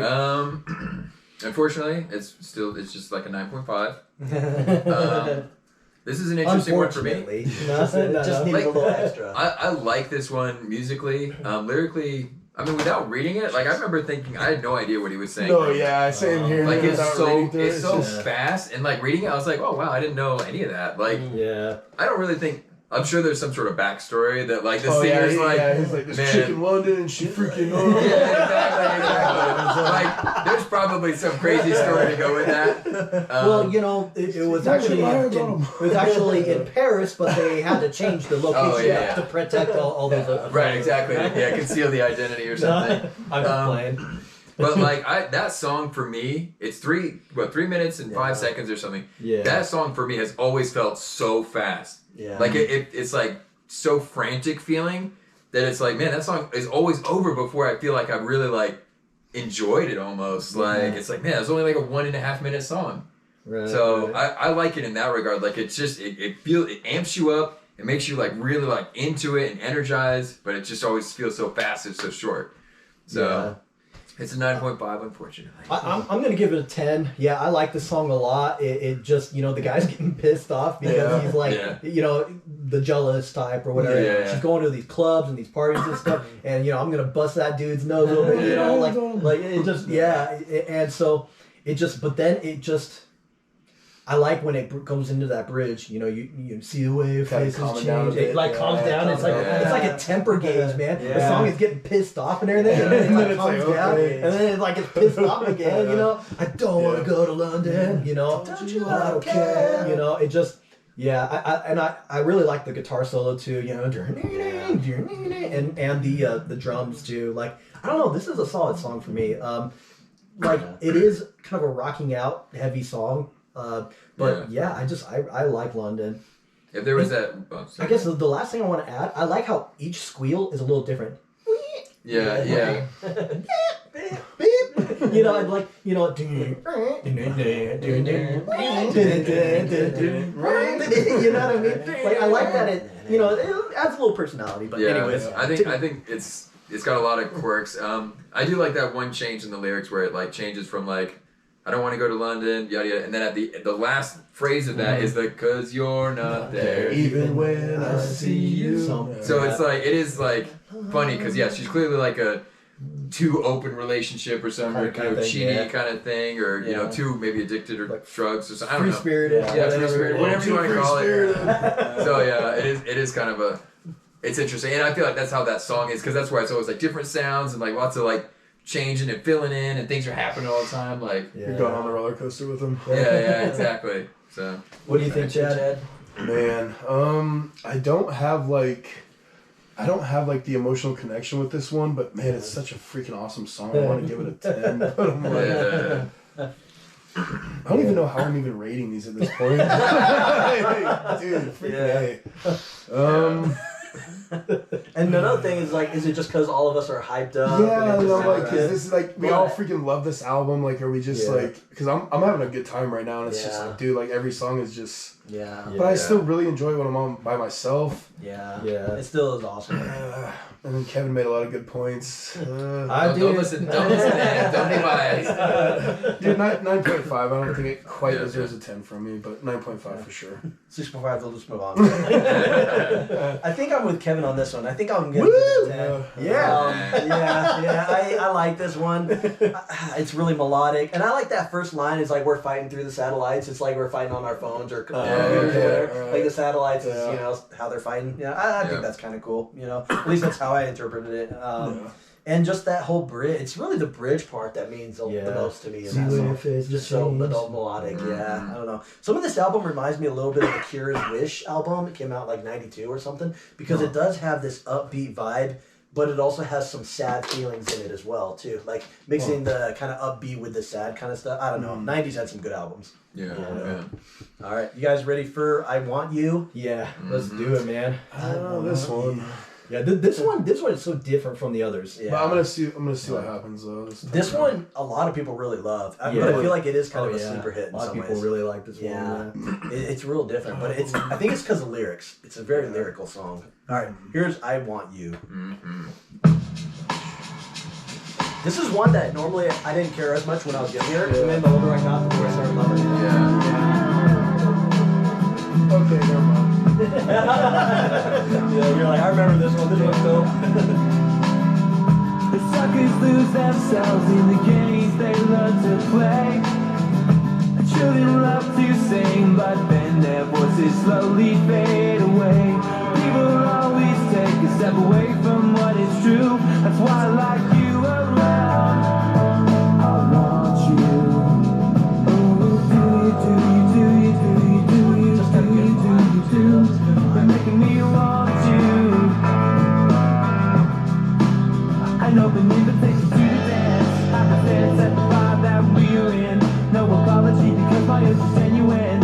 And the mystery of the rhythm is feminine.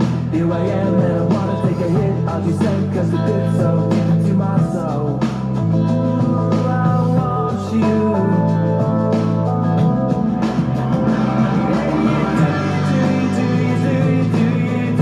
You're making me want to. Man, their music is so good. Like, how everything comes together.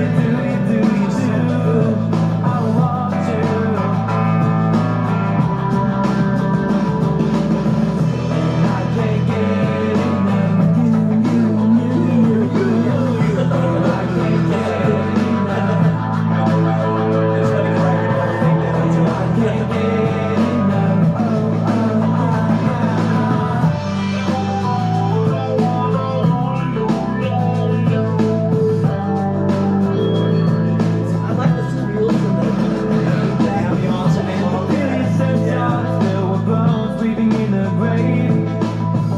A silver lining of clouds shines on people Jesus couldn't save. You wanna know how deeply my soul goes, deeper than bones, deeper than bones. I like how it says that too. And I can't get enough. I can't get enough. I can't get enough. You. I can't get enough.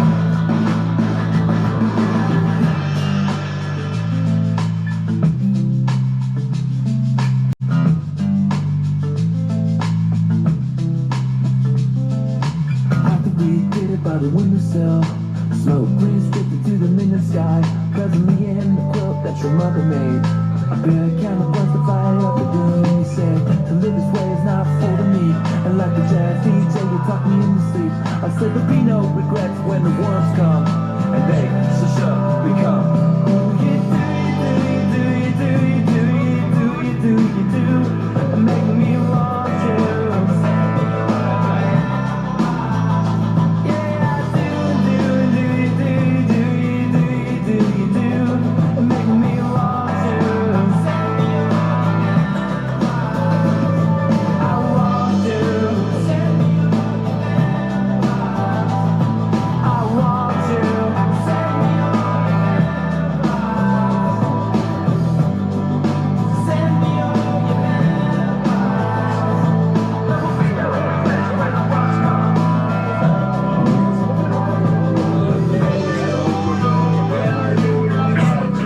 I think I know.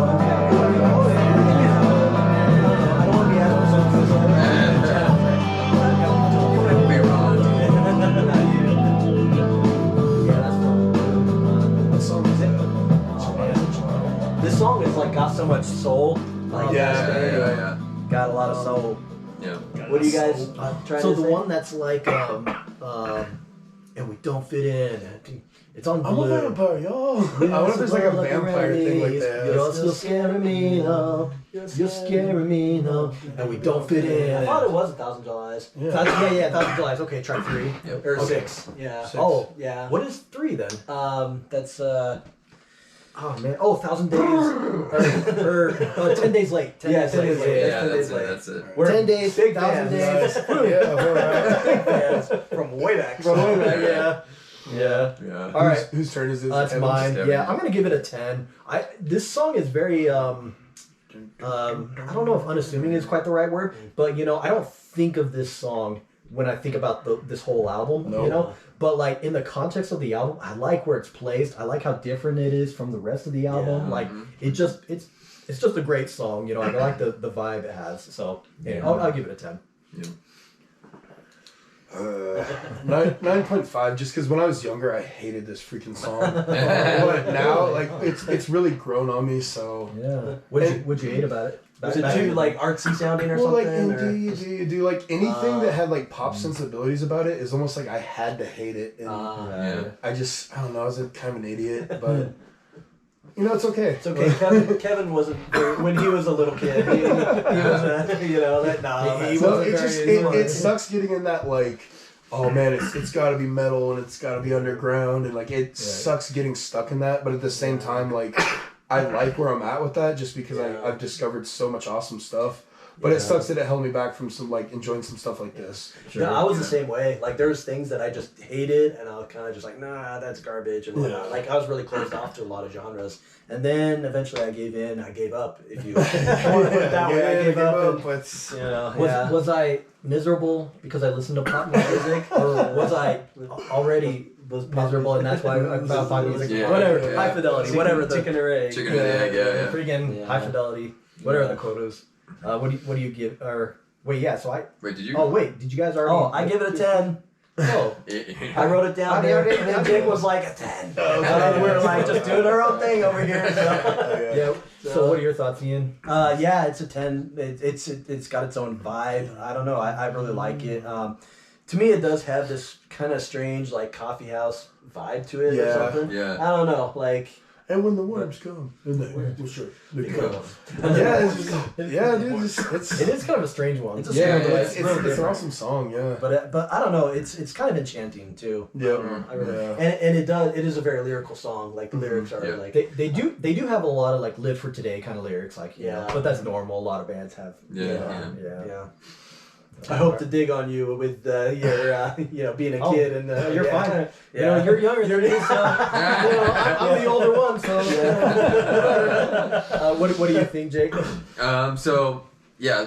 when I was younger, I didn't like it quite as much, but I always enjoyed the grooviness. Like lyrically, I didn't enjoy it that much, but music, I always grooved along to it. And as a side note of interest, this song is actually what got me into Dave Matthews. Because like that grooviness, that's like a very Dave Matthews Band kind of thing. Like they're much more, way further along the spectrum. But I remember like the first time I listened to a Dave Matthews song, and it brought the parables of this to me, and I was like, whoa, I really like that. So I just really went into Dave Matthews, and that's what started. So, even Dave Matthews can attribute to Third Eye Blind for me, time-wise. Dave Matthews, man. I don't know a whole lot of Dave Matthews. The name sounds familiar, but I know. Oh, anyways. You uncultured swine. I know, I'm sorry. But now it's lyrically like it's growing. Yeah, it's a lot better now. More understanding, more experience. Like it's like, oh, that's better than I thought it was. So right. Yeah, I never listened to James Matthews Band, but James Douglas. Whoever that guy was. Whatever that was. So you give it a 10 as well, or 10. Yeah, 10 for me. Cool. I mean, in a way, I could say it's like a 9.9, but what happened to Mr. Critical? I mean, y'all are going high. It's already like we're beating them down. Just having a good time. Yeah, or it could be that the last few songs on this album are just really amazing. I really like when I think of this album. I really think of these last songs like on the album. Like so this more than any other album I can think of. This has the best closing tracks I've ever heard on any album. Like these last closing songs are like some of the best songs on the album. And I'm like, you already made an amazing album already. How did you freaking up that then at the very end? Like that's just crazy to me. Yeah, for album composition, it's always one of those funny things. Like normally an album's got maybe song 1 is like an interesting pull-in. Song 3 or 4 is like, the title track of the single album. Or something. Yeah, like what the single was, that's why they made the album. And then normally after that, it's just kind of like you hit the high and you just kind of slowly slide down in quality. For this, it holds the whole way through, if they wrote all these songs before they really were super well known, it's like, dang, it took them too long to become super popular. Like it's crazy how they normally a band starts off, they've got 3 or 4 hits and then 5 or 6 solids that are just okay, and that's how they get an album done. No, they had freaking 14 solid tracks. Yeah. That's crazy. Producers took too long to find Third Eye Blonde. So you guys ready for in the background? We just call it in the background just because that's what he says, but it's the background. So let's do it. You said duh. Duh at the beginning of yeah. freaking high fidelity. All right, here's the background. These next three are like the three saddest songs on the album, man. Like, guys, dang, for reals.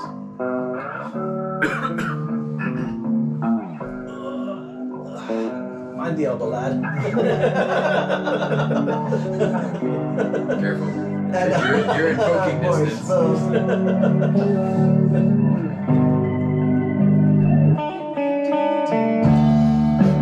So damn beautiful. It just sets that sad tone, right? Like just right from the get-go. Everything is quiet since you're not around. I live in the numbness now in the background.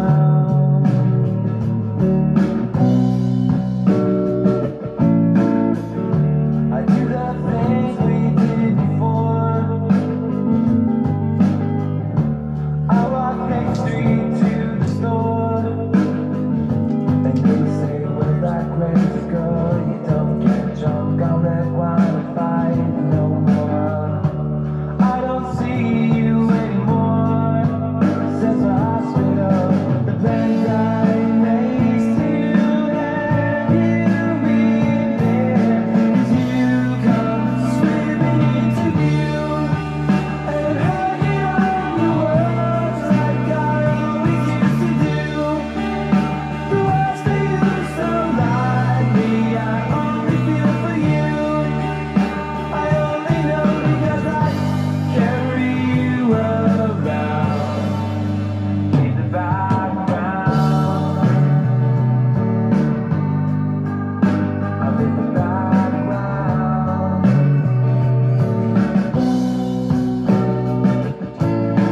Girls they come and memories all repeat.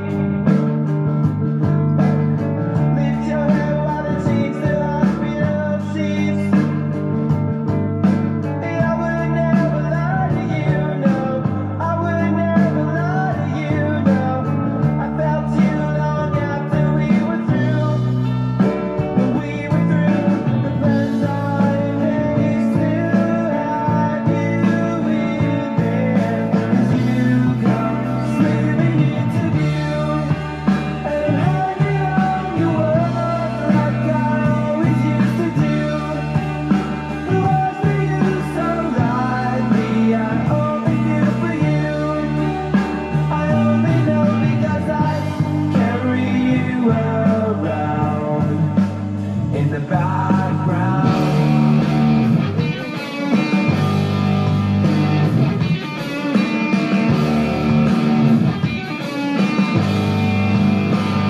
Cause I felt you long after we were through.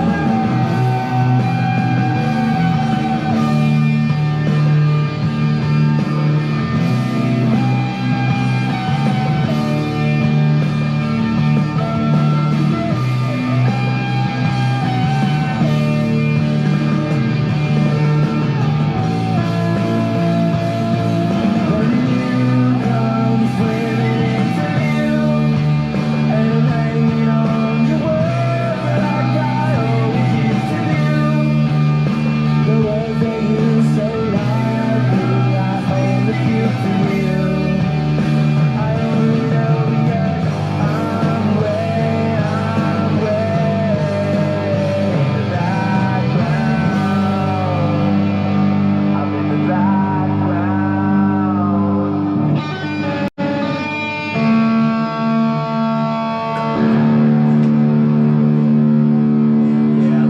Yeah, just We all do it. know. do it. Just I'll do do it. it. Give 9s for everyone.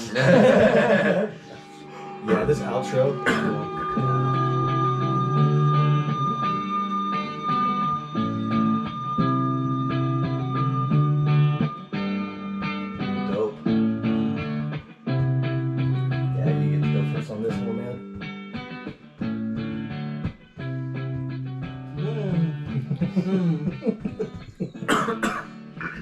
read it on a book about polio. Which one is with the horses? Polo. 10. Yeah. Yeah, and oh man, just I'm not gonna go too much into like the lyrics and stuff, but even just the music, man, it just everything fits so perfectly in that song for me. And even when I was a kid, I loved it, and as I got older, I had more of an understanding of it and felt more from it. I won't get like too much into it, but just a 10 for me. Like, yeah. I'm giving it a 10 too. Like as a kid, I think for me as a kid, like our grandpa like took care of our grandma or whatever because she was in a car accident and was like addicted to painkillers and stuff for a long time. And I think that as a kid, I always thought that there was something romantic about taking care of somebody that is like, I don't know, in the hospital or something. Then I heard the Smith's girlfriend in a coma, and I was like, whatever. No, I'm messing. But I think that maybe that's just inborn in males as kids. Yeah. You kind of identify as like, I will sacrifice myself for the women and children, and I want to protect them and whatnot and stuff like that. And I don't know. I guess I always thought the song was really sad that like they're like, you know, he's like, I hope you pulled through or whatever, and he's just kind of in the background now because, you know, they don't fight anymore and get drunk on red wine and, you know, like, right. you know, Like they used to. Like they used to, you know, the good times. Like when you're alive and when everyone's alive, you can squabble, you can fight, you can do all can't have all these the stupid BS things. And then when that someone's don't matter. taken away or gone, you're gonna even miss those times because Yeah, you're just exactly. like, man, I just miss that person, and I miss Yeah.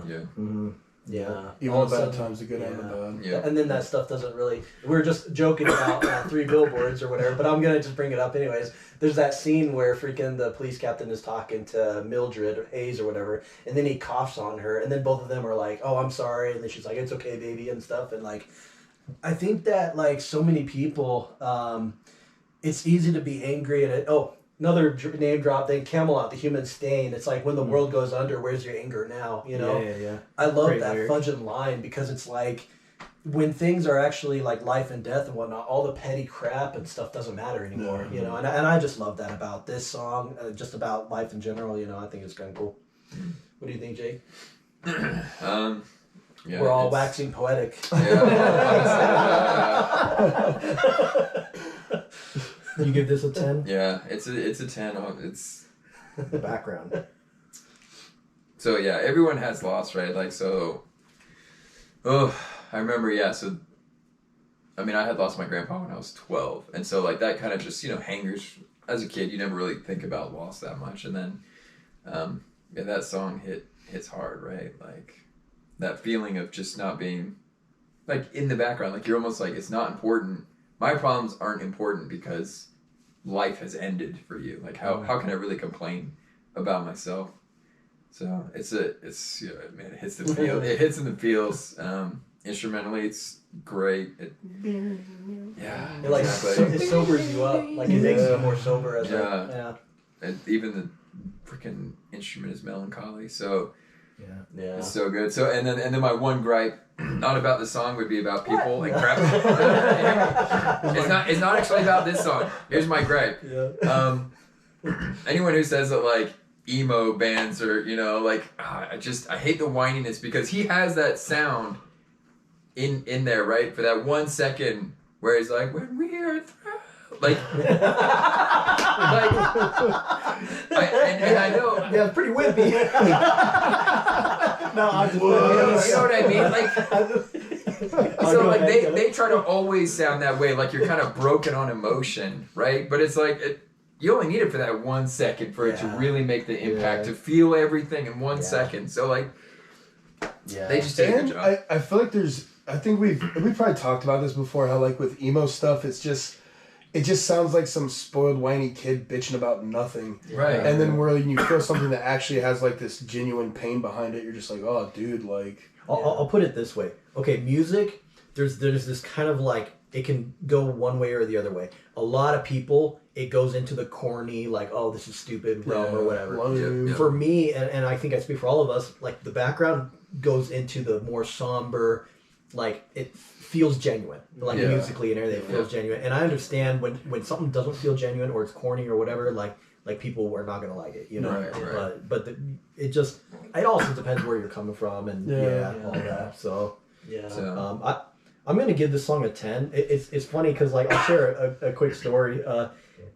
So even when I was a kid, I thought this song was so freaking romantic. I was like, wow, this is like what adults like probably do with romance and stuff. Like they just visit each other in hospitals and stuff, you know. It seemed so romantic to me as a freaking 9-year-old, 10-year-old, whatever.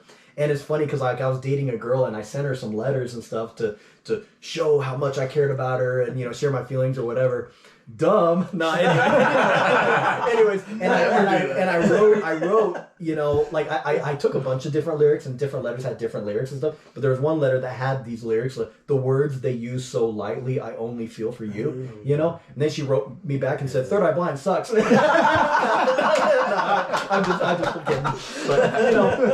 But, you know, it's my story, it's my life, and, you know, now I'm like happily married and stuff, got a family and everything, and it's like, I look back and I just kind of chuckled because I was so like, I gotta be romantic. I feel for you. You know, yeah, exactly. It was so like over the top and like whatever. When we were younger, we were pretty idealistic. We were idealistic. To put it lightly. We were like super like romantic and idealistic and whatever, but that's a whole nother story. That's a whole nother story. But it's so nice to want to think that life can be like that. But it's right. And I mean, but In a way, it is, but in a way, it's not. Yeah, exactly. Like you need a little bit of both. You need hope and dreams and everything, but you also need to be grounded and realistic. Like aware, grounded. You need both. You need both.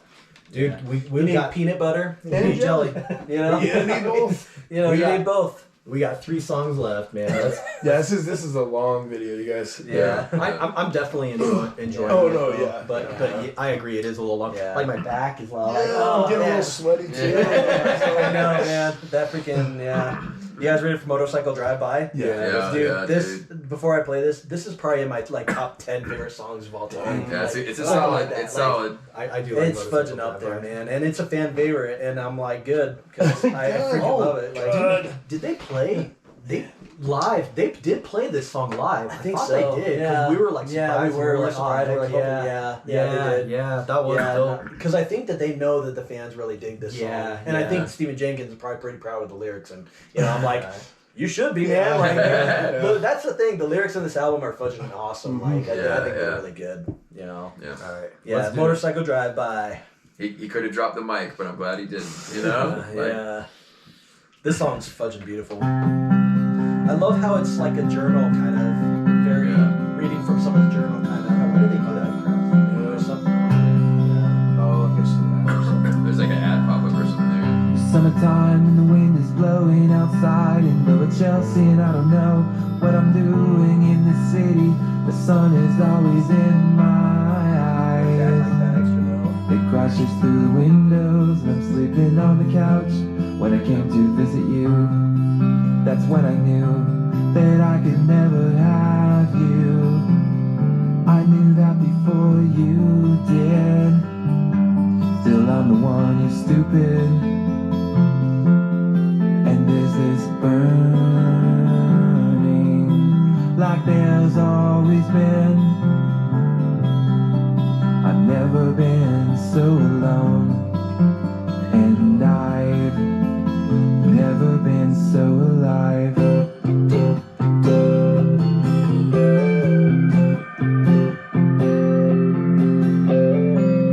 This is a view on a motorcycle drive-by. The cigarette ash flies in your eyes and you don't mind. You smile and say the world it doesn't fit with you. I don't believe you. You're so serene, careening through the universe. Your axis on a tilt. You're guiltless and free. I hope you take a piece of me with you. Just build up, man. There's things I would like to do that you don't believe in.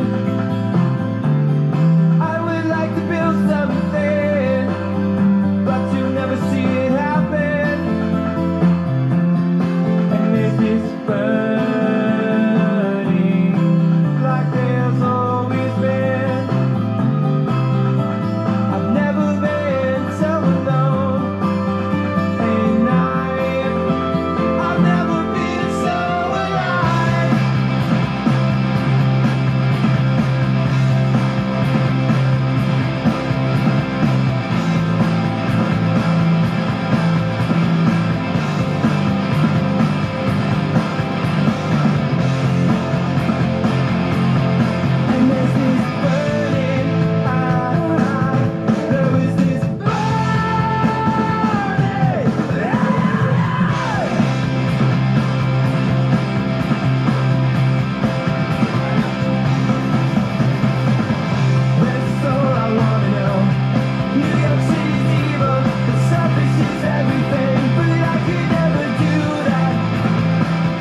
Summer dies and swells rise. The sun goes down in my eyes. See this rolling wave darkly coming to take me home. And I've never been so alone. And I've never been so alive. All right, Ian, this is... Did I start? Yeah, Wow. You guys should have. It goes through so fast. Yeah, Yeah. that's it. Because I think I did Yeah. the last Yeah, one. you did the last one. Yeah, I mean that's a 10, man. Like it's so damn beautiful, and like the lyrics are really good. Like they're very relatable. I like how he's like, and there's things I'd like to do, and then his voice goes up, like he's getting more hopeful that you don't believe in, and that's kind of a hard thing if someone doesn't believe. Like if you don't share the same vision, that would be very hard, The lyrics and everything, like, I would like to do something, but you never see it happen. The words match the tonality of the vocal presentation. Yeah. Like it just, And then even like the loss or the forlornness of like, and this burning like there's always been. Yeah. There's that longing in this song. Yeah. And if anyone knows me, I love songs about longing or unrequited love or whatever. Like there's something very like poetic and beautiful about like a feeling that is like unrealized or a dream that's unrealized or something. Like there's something very poignant about that, and I think this song is just really cool, and I like how he's kind of like, and then we'll move on with our lives, I'll go home and you'll wonder who I am, Right. like that's a really cool line, like right. dope, Yeah. masterpiece, man. All right, Jake, what do you give it? And you got to pull up the scores. Yeah, I do. He's like riding that motorcycle, vroom vroom. Like, oh gosh, Dave, come on, Ian, quit fuzzing around now. So this is actually an interesting one for me because like originally when I first started listening to the album, I really didn't think much of it. Like it just kind of went through, and I didn't really listen to it or whatever, which is ironic because I was pining over a girl at the time, like a lot. And so it's like, it has the same sort of, parables to my life. And so it's funny that it took until like, I was already married, like only like 7 years ago we had talked about it. And it was like, dang, that is a really good song. So like part of me is torn between saying like a 9.5 because it didn't draw me in from the get-go, but I'd probably still give it a 10. Bias, come on, let's do it, Jake. Bias. Fine, just give it the 10. 'Cause Hooray, bias. Got the guy, we, one of us. One of us. It's one of those like, I don't know, I feel like everyone goes through something like that at some point. Yeah. Like that loss. Super relatable. Yeah, like everyone feels it, and even if you it's long past, it still hits home in that way. Because you can even, like every now and then you just think about it in other ways. Like even in a relationship, you still realize that some parts are never going to be, you're never going to build what you wanted to build. Yeah, it's never going to measure up to exactly what you want. Right, You definitely have exactly. that compromise. Yeah. So you got to measure those expectations, and there's grief in that. Like there's suffering in having to change your expectations. So This song is like, he wrote a song that's perfect about being wounded. right, exactly, and that's a great way to put it. Yeah. Motorcycle drive. I'm gonna give this one a 10 also. I think this is a fantastic song. I never get tired of it. It just kind of goes. It really feels like a passage of time musically kind of song. Every time, like, you've got the it's very just, I don't know, it's a very thoughtful song and chill, but man, I like when it builds up too. That's again, like this band, like a lot of their songs will build up and stuff, and there's this burning, just like there's always.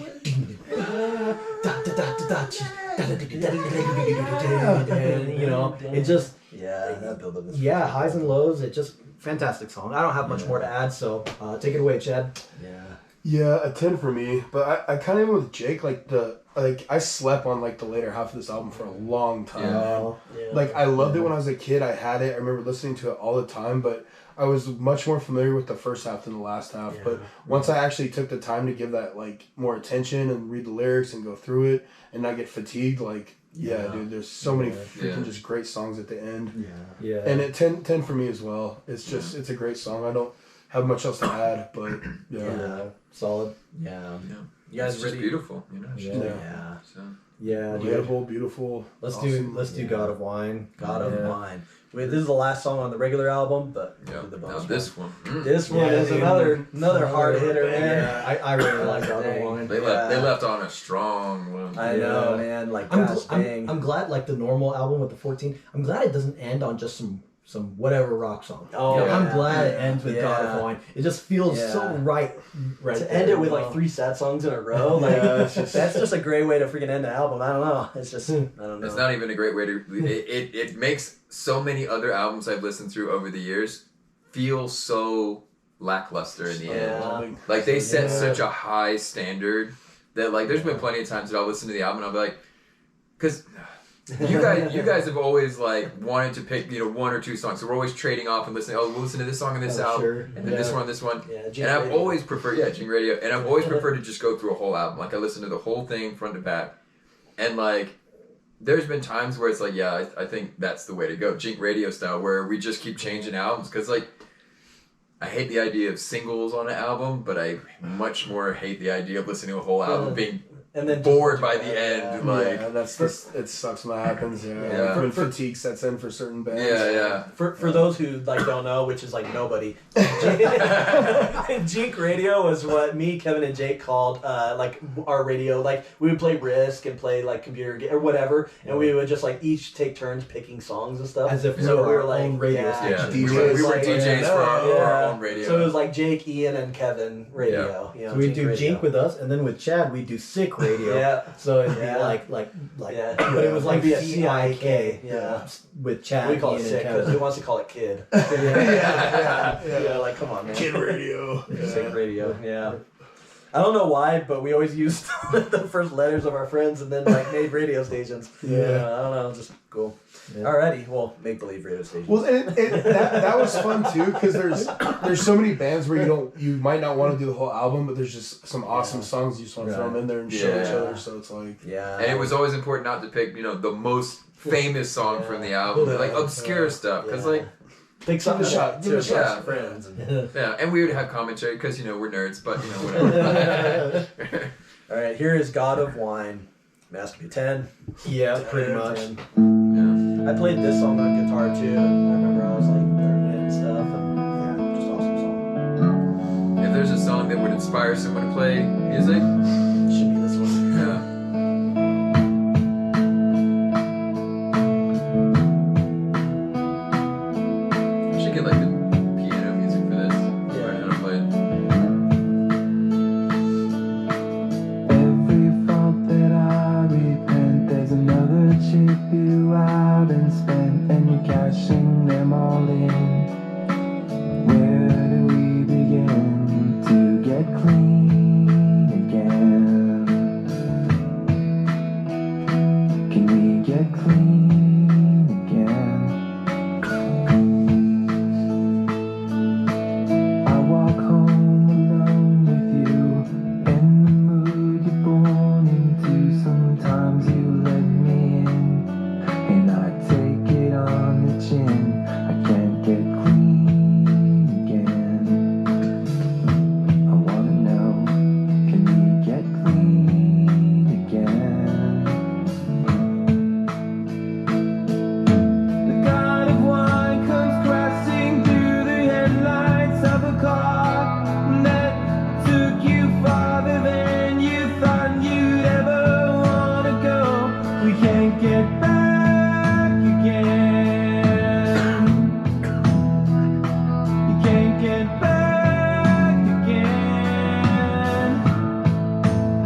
start on this Oh, is this one. me? Yeah. Jake is up.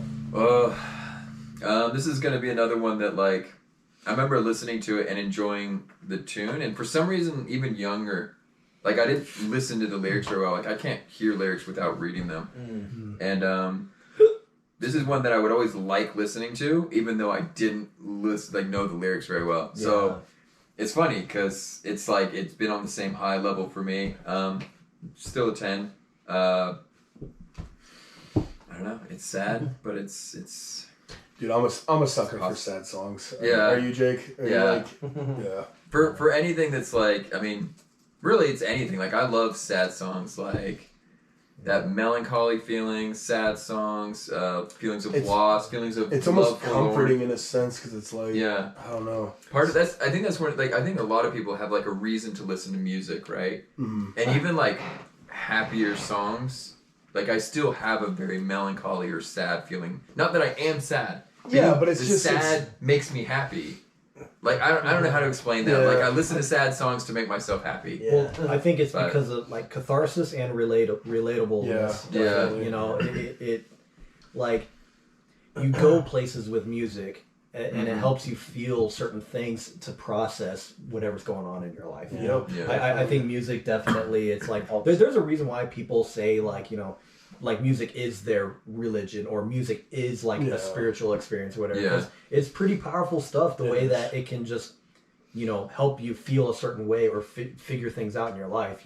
Just by listening to tunes, which is pretty wild concept. But it's powerful. That's a good point because like in a way I'd never. I don't believe in like hypnotism and stuff. Like I don't really. maybe We've been I'm not gonna say. hypnotized this whole night. In a way, yes. In a way, like not that I believe in hypnotism, like it's controlling you, but it's like it does speak to you in a deeper level that kind of changes you. Yeah, true. Like there's times for me, like I often listen to something like when I'm really trying to pay attention to it. I just put headphones on and I'll just lay down and close my eyes and just kind of like fall into this. Abyss of music, right? Like a trance, and just absorb it, and just feel these emotions traveling through me and what the music's doing, and sometimes it's my own stuff. It doesn't have anything to do with the music, but often it still does. So I'm sad songs. I'm gonna give this one a 10. I love the way it starts off just somber and everything, and him asking the question, "Can we get clean again?" It's like. Heck yeah, man! It just this song does mean a lot to me, and this album in general, man, it's so freaking good. We'll share our thoughts on the whole album at the end, but like, man, I think this is a solid closer, for the album. Yeah. Like, I just, God of Wine, it just, I don't know. There's something about like even just like looking at like the artwork and everything. Like when I look at this as a kid and I see God of Wine as track 14. It just seemed like, man, this, I don't know. You have impressions and things that, it gives you. And I don't know. I think it's a phenomenal song. So I'm not going to add much more, but I'll let you take it away, Chad. You could share all of your embarrassing stuff. I'm not going to share any. I'm not sharing any embarrassing. We got a freaking camera going, dude. I'm just playing. No, a 10. I think I am getting a little fatigued, and I'm kind of running out of some things to say, which. Sorry guys, but I mean it's been a couple hours, so a 10 for sure. And like I'm not gonna get into too much, but yeah, dude, like you said that beginning, like, can I get clean again? I'll show you there's this other song that's like I'll show you the pain of getting clean, and it's just getting clean in a sense of addiction, in a sense of just anything, dude. Anything that makes you feel wrong, anything that makes you feel bad, guilt, dirty, like just getting clean again. Like it's a beautiful little. I also love that line where he's like, "We can't get back again," and he says it twice, and we can't get back again. And I love that regret, like sometimes when like people pass away or something's done, like it's just there's things in this world that are hard to mend. Yeah. It does remind me of like anathema, like you just slid through my fingers and I feel so ashamed. Like there is a little bit of like a regret, kind of like we can't take back a simple mistake. We can't take back our mistakes and everything. It just there's you that can do vibe. what you can, but at the end of the day, sometimes like there's a lot that you can't recover or make right. But I mean, it's noble to at least try to make right as much as you can. Right. I'm giving that one a 10 as well. I think it's a beautiful song. I think it's really sad. Yeah, and I kind of want to read the last lines for those who, are not reading it like they should. For those of you who got this far. Yeah, I'll read that.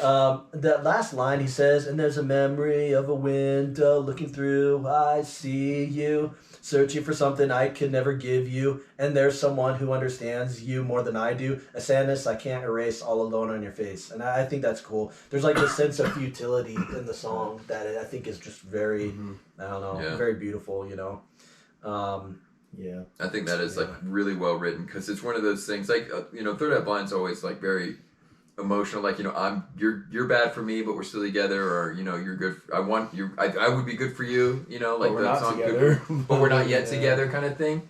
And so that's definitely one of those ones where it's like you're in this relationship, and even if you love them and you can tell that you're not going to be enough for them, like that's right, that's just so sad. So right. All right, we have one last song. This is the Japanese bonus track, Tattoo of the Sun. Yep. You guys ready to end it on a poppier? Jeez. You guys have been bringing me down, man. Bumming me up. I don't even know if I know this song, so it'll be interesting to hear your thoughts on it. If it's new, like if it might be completely new for me, I don't know. Yeah. All right, here's Tattoo of the Sun.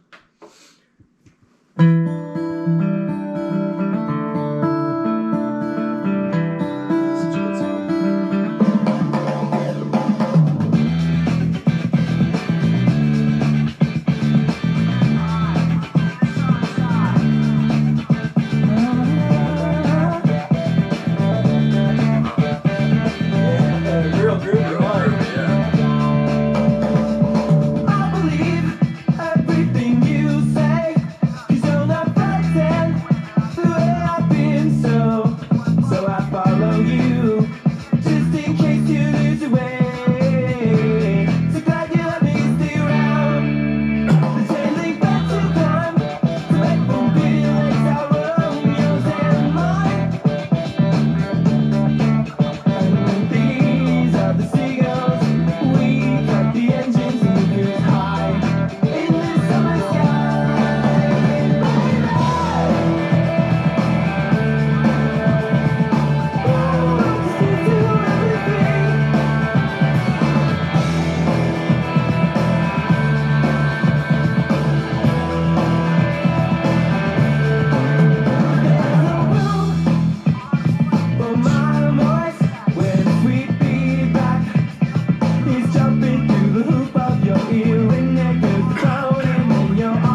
bonus song, huh? Yeah. I guess I go first, huh? Yeah. I'm gonna give this one an 8.5. I do like this song, but I do feel like some of the talking part and everything kind of drags on a little bit. It just kind of meanders a bit. I wanted something a little bit more in terms of like the chorus and stuff. It just kind of goes along. Yeah. You know what I mean? So it's just I wanted more impressions made with this song. You know, so yeah. What do you think, Chad?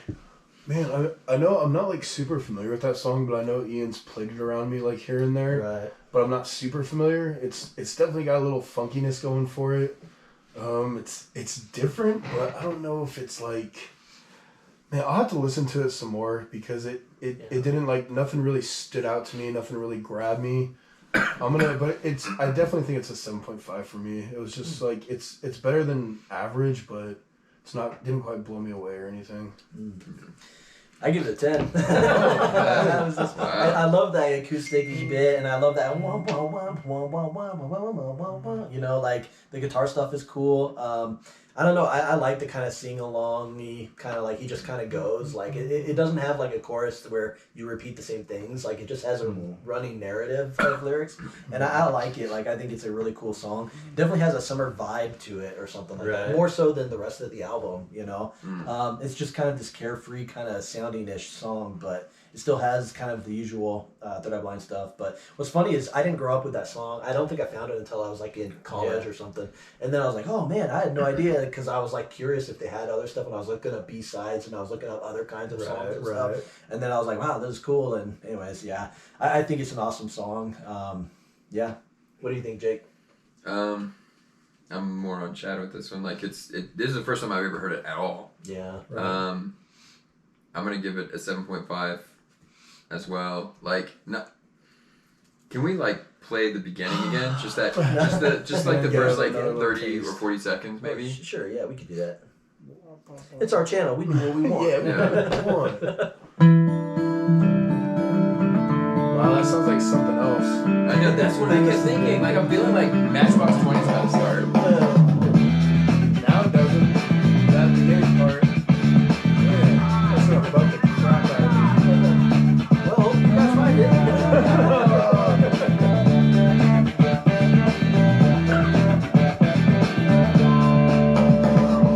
I believe everything.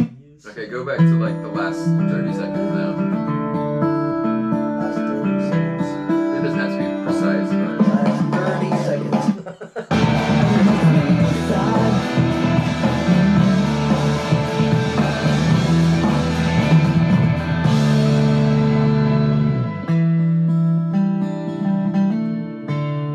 Just ended the way it began. yeah. Well, slightly different, but yeah. Yeah. Well, you know. All I right. mean, it may just be one of those like it needs to grow on me. Or just listen And to initial, a lot more. and it sounds a little bit more like a bit of a carefree teen song, like driving around and being with a girl and messing around at like a park and going swimming in ponds that aren't theirs or whatever, like forbidden lakes or whatever. And so it's like, okay. Tell me more. Yes. What else were you up to in this conversation? So where else do we go? No, I don't know. So I wonder if I was younger, it would have been a little bit more impactful. It would have been a little bit more impressive. Like I might have connected with it more. Now I'm like, well, that seems irresponsible. Like These damn kids. it's forbidden for a reason. They put the prints there. So I don't know. But the song does conjure up imagery of the summer day. Oh yeah. So like that's why I'm torn, because in a way it is good, because like my mind did that thing where like my body kind of stops paying attention to the world here and pays attention to the world there, and I can see them climbing over the fence and like But 7.5 is still really respectable. Like, yeah, exactly. It's not like you didn't like I may the song. say it's closer to an 8, but I would have to listen to it maybe a couple more times to decide. No. So let's do our closing thoughts for the album and everything. Ian's gonna go ahead and add up all the scores and everything. So let's go ahead and add. Jake, you want to go first, or no? Let's have you go first, Chad, and then work our way down. Good. Okay. I'll do. Well, actually, Ian, why don't you close out the album then? Okay, you can close out, do the scores and everything, and then but Yeah, Sounds good. Chad. Yeah, dude. Take it away, man. Tons of freaking bias, man. This was literally one of the first, like, I think albums my sister and me ever freaking bought and just listened to the crap out of. We were really young, and other than that, it was just going through all my dad's CDs and tapes and stuff, or recording crap off the radio. But man, this just brings back so many memories. It's such a great freaking album. It blew me away as a kid. It's blown me away as an adult. Like, I know there's tons of bias on this, but dude, like, come on. Even this is just fudging great, man. Like, I don't know what else to say besides I love this album. It's super important to me, and just a friggin' masterpiece.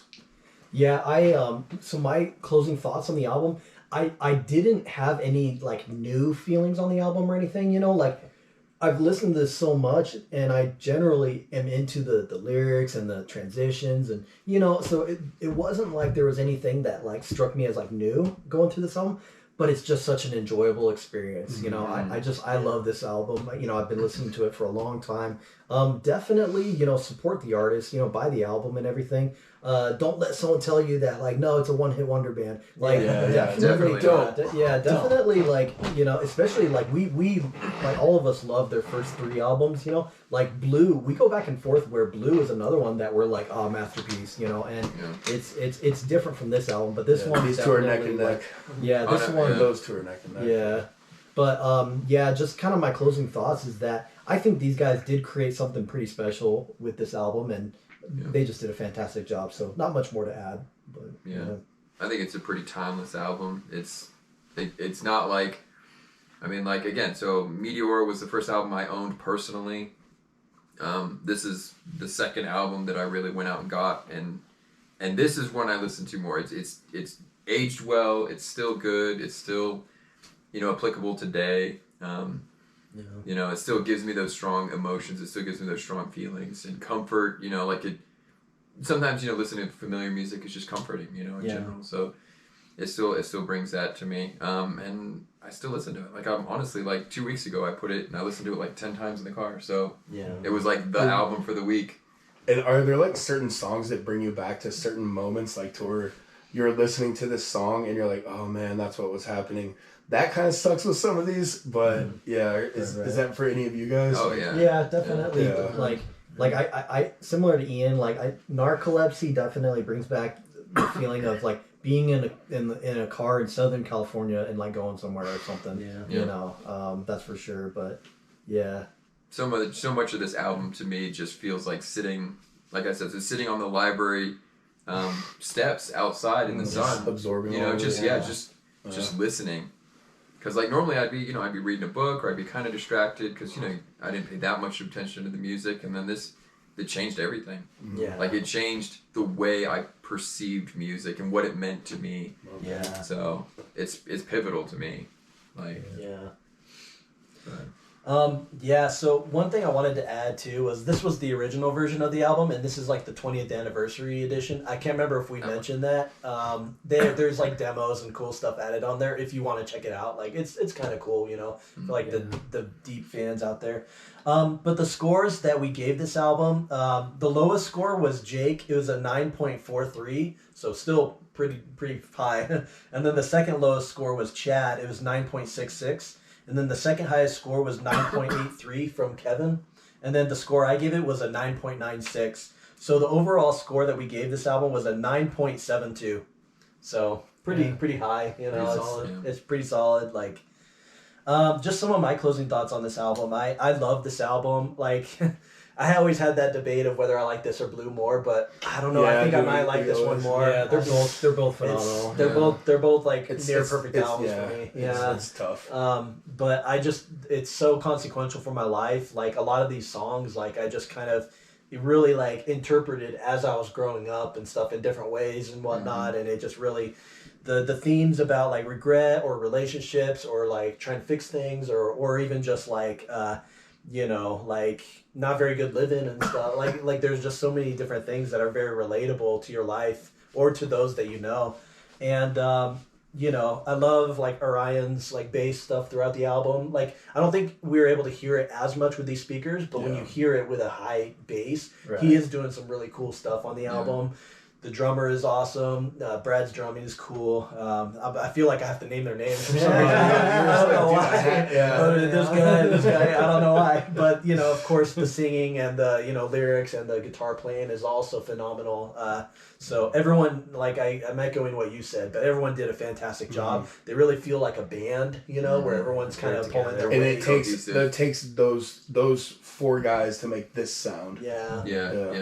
Freaking dope. And I just love this album. It's probably one of my favorite albums of all time. So, anyways, yeah. Yeah, I do want to add something real quick. Like, thanks Jake for joining us, you know, for our channel and everything. You know, it's not easy to just go up in front of, you know, whatever and to go through an album and share thoughts and everything. But dude, you were awesome, but we didn't doubt you. Right? Yeah, we didn't doubt you. You did good. But yeah, thanks again for, you know, coming on our channel and sharing some of your experiences and thoughts. You know, it was dope to have you here. So anyways, I'll let you close it out, bro.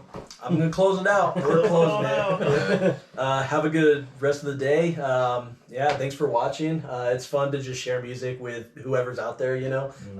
But have a good week and thanks for watching.